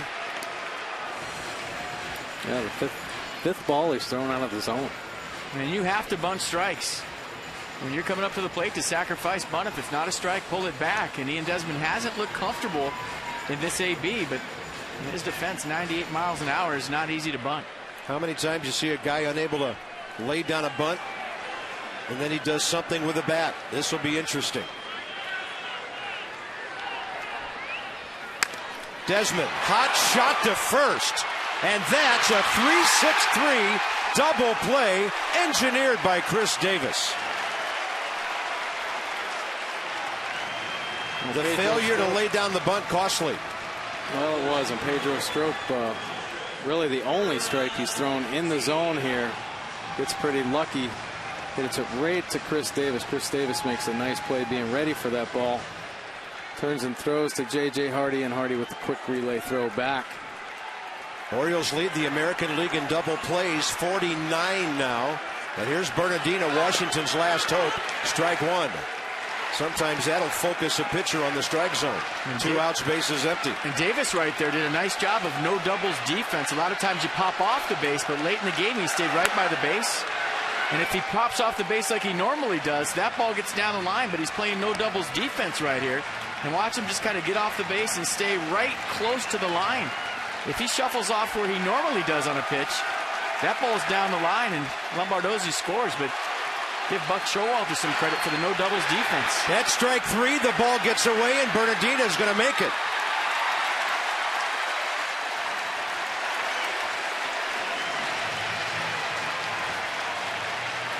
And that's some blinding speed to allow on base. It's up to Ryan Zimmerman now. Well, Pedro Strop really spikes this hard slider down. Matt Wieters known for his great defense, but it hits so far out in front of the plate. This hits and kicks back off his left shoulder and gets to the backstop, allowing Bernardino to get to first.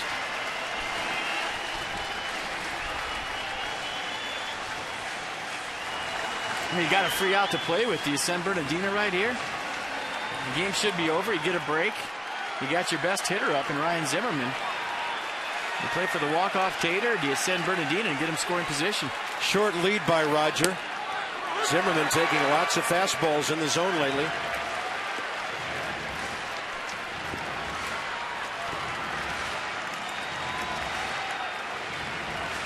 This is the master of the walk-off hit for Washington for several years.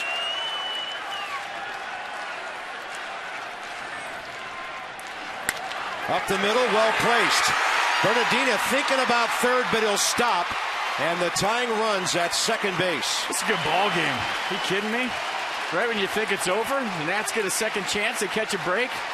And they get to their hottest hitter in Adam LaRoche, a guy that's been clutch all season long. Good at bat by Ryan Zimmerman to keep the line moving. And all of a sudden, this just got good. Man, oh man. How big does that double play look now? 2 on, 2 out. Adam LaRoche, a rare 0-for tonight. Been on base nearly every game he's played this year. Mike, you've seen a lot of good baseball this year, so have we. And there's been some games where I feel lucky to just be in the ballpark. And this is one of them tonight. This has been a great game. Well-pitched game, some great defense. Seen the timely hitting here at the end.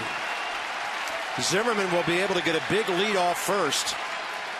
Davis way behind him, guarding the line and the corner with 2 outs. And ball 1 to LaRoche.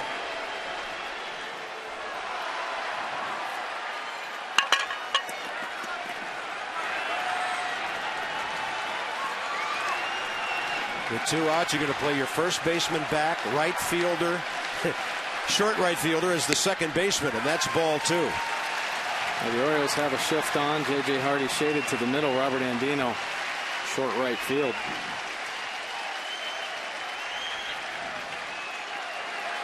There it is. Little tapper in front of the plate, and this will do it for Baltimore.